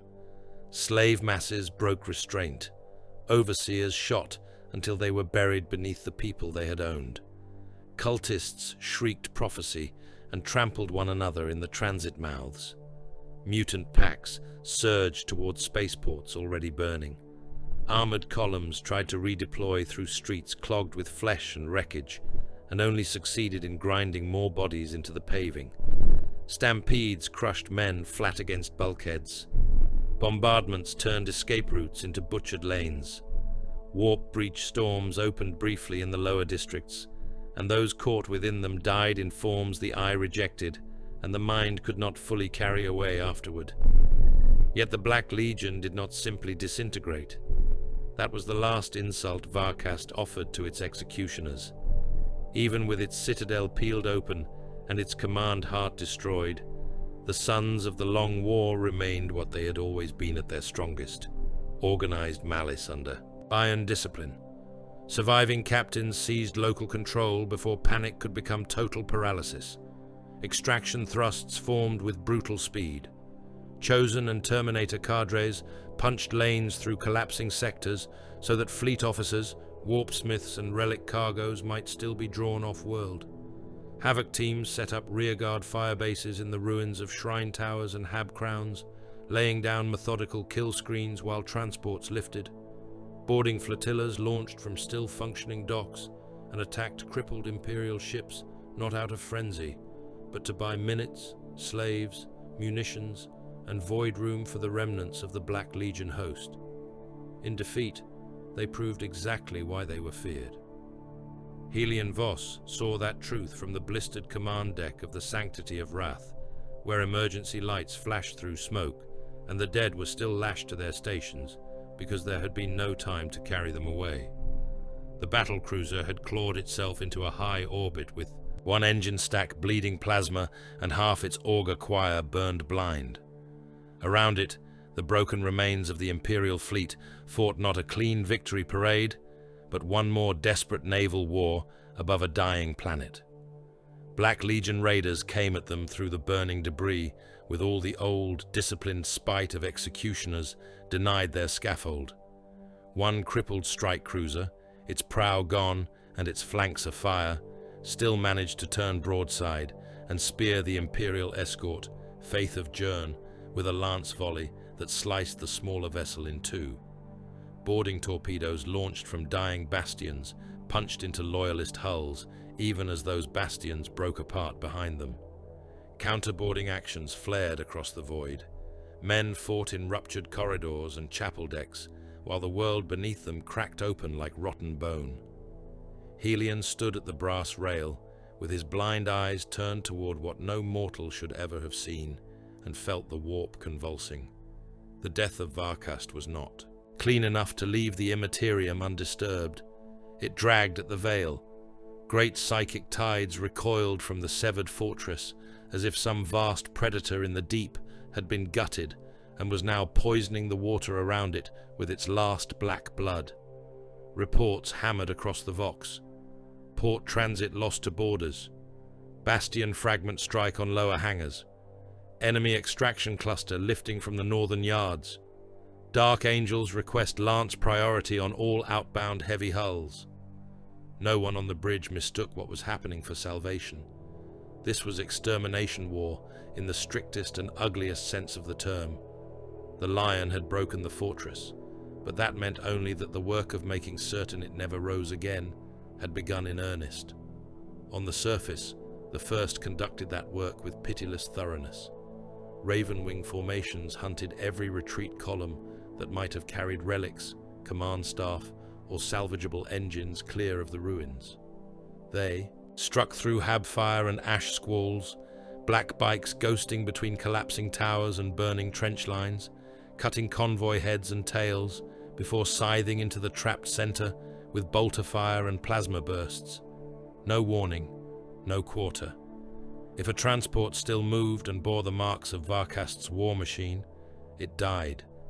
Deathwing squads teleported into surviving bastion routes and fleet yards and blew them apart from the inside, wading through chambers of chained workers and corrupted defenders alike. Where no salvation was possible, where whole populations had been steeped too long in warp taint or fused too deeply into the engines of the fortress to be meaningfully separated from it, the Dark Angels executed them with the same cold economy they applied to the enemy elite. Apothecaries did not waste time on the unsalvageable. Chaplains did not intone apologies. Bolt rounds and promethium did the necessary work, and then melter charges turned the sites into crater seas so that no heretic fleet, no raiding warband, and no future opportunist might ever inherit the fruits of Varkast. The Lion ordered it all without flourish. He had emerged from the heart of the dying citadel, blood-blackened and silent, his armor scarred by fire and warp glare, fealty dark in his hand. Around him, the surviving officers of the First gathered among the collapsing stones of the outer sanctum and waited for some proclamation of victory, some sentence to mark the fall of the invulnerable world. What they received instead were kill orders. All stockpiles, he said, all forge districts, seed vaults, fleet yards, munition cathedra. If it can arm a war or feed one, it dies. A company master nodded once. And the surviving slave sectors, Lord? The Lion's gaze moved over the burning horizon, where hive towers were splitting and falling in sheets of fire. Where evacuation is possible, take who can still be carried. Where corruption has gone too deep, cleanse it. This world is not to outlive itself in fragments. There was no triumph in his voice, no satisfaction, only the certainty of one execution among thousands still waiting in the dark. That coldness spread outward through the campaign as an instruction more powerful than hope. Loyalist formations did not cheer. They did not break into relieved laughter or half-believing prayer.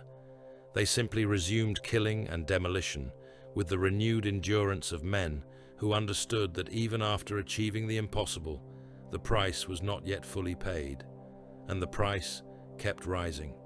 Honored Dark Angels died in the final collapse not in glorious duels, but beneath falling stone, collapsing transit spines and secondary detonations that cared nothing for valor.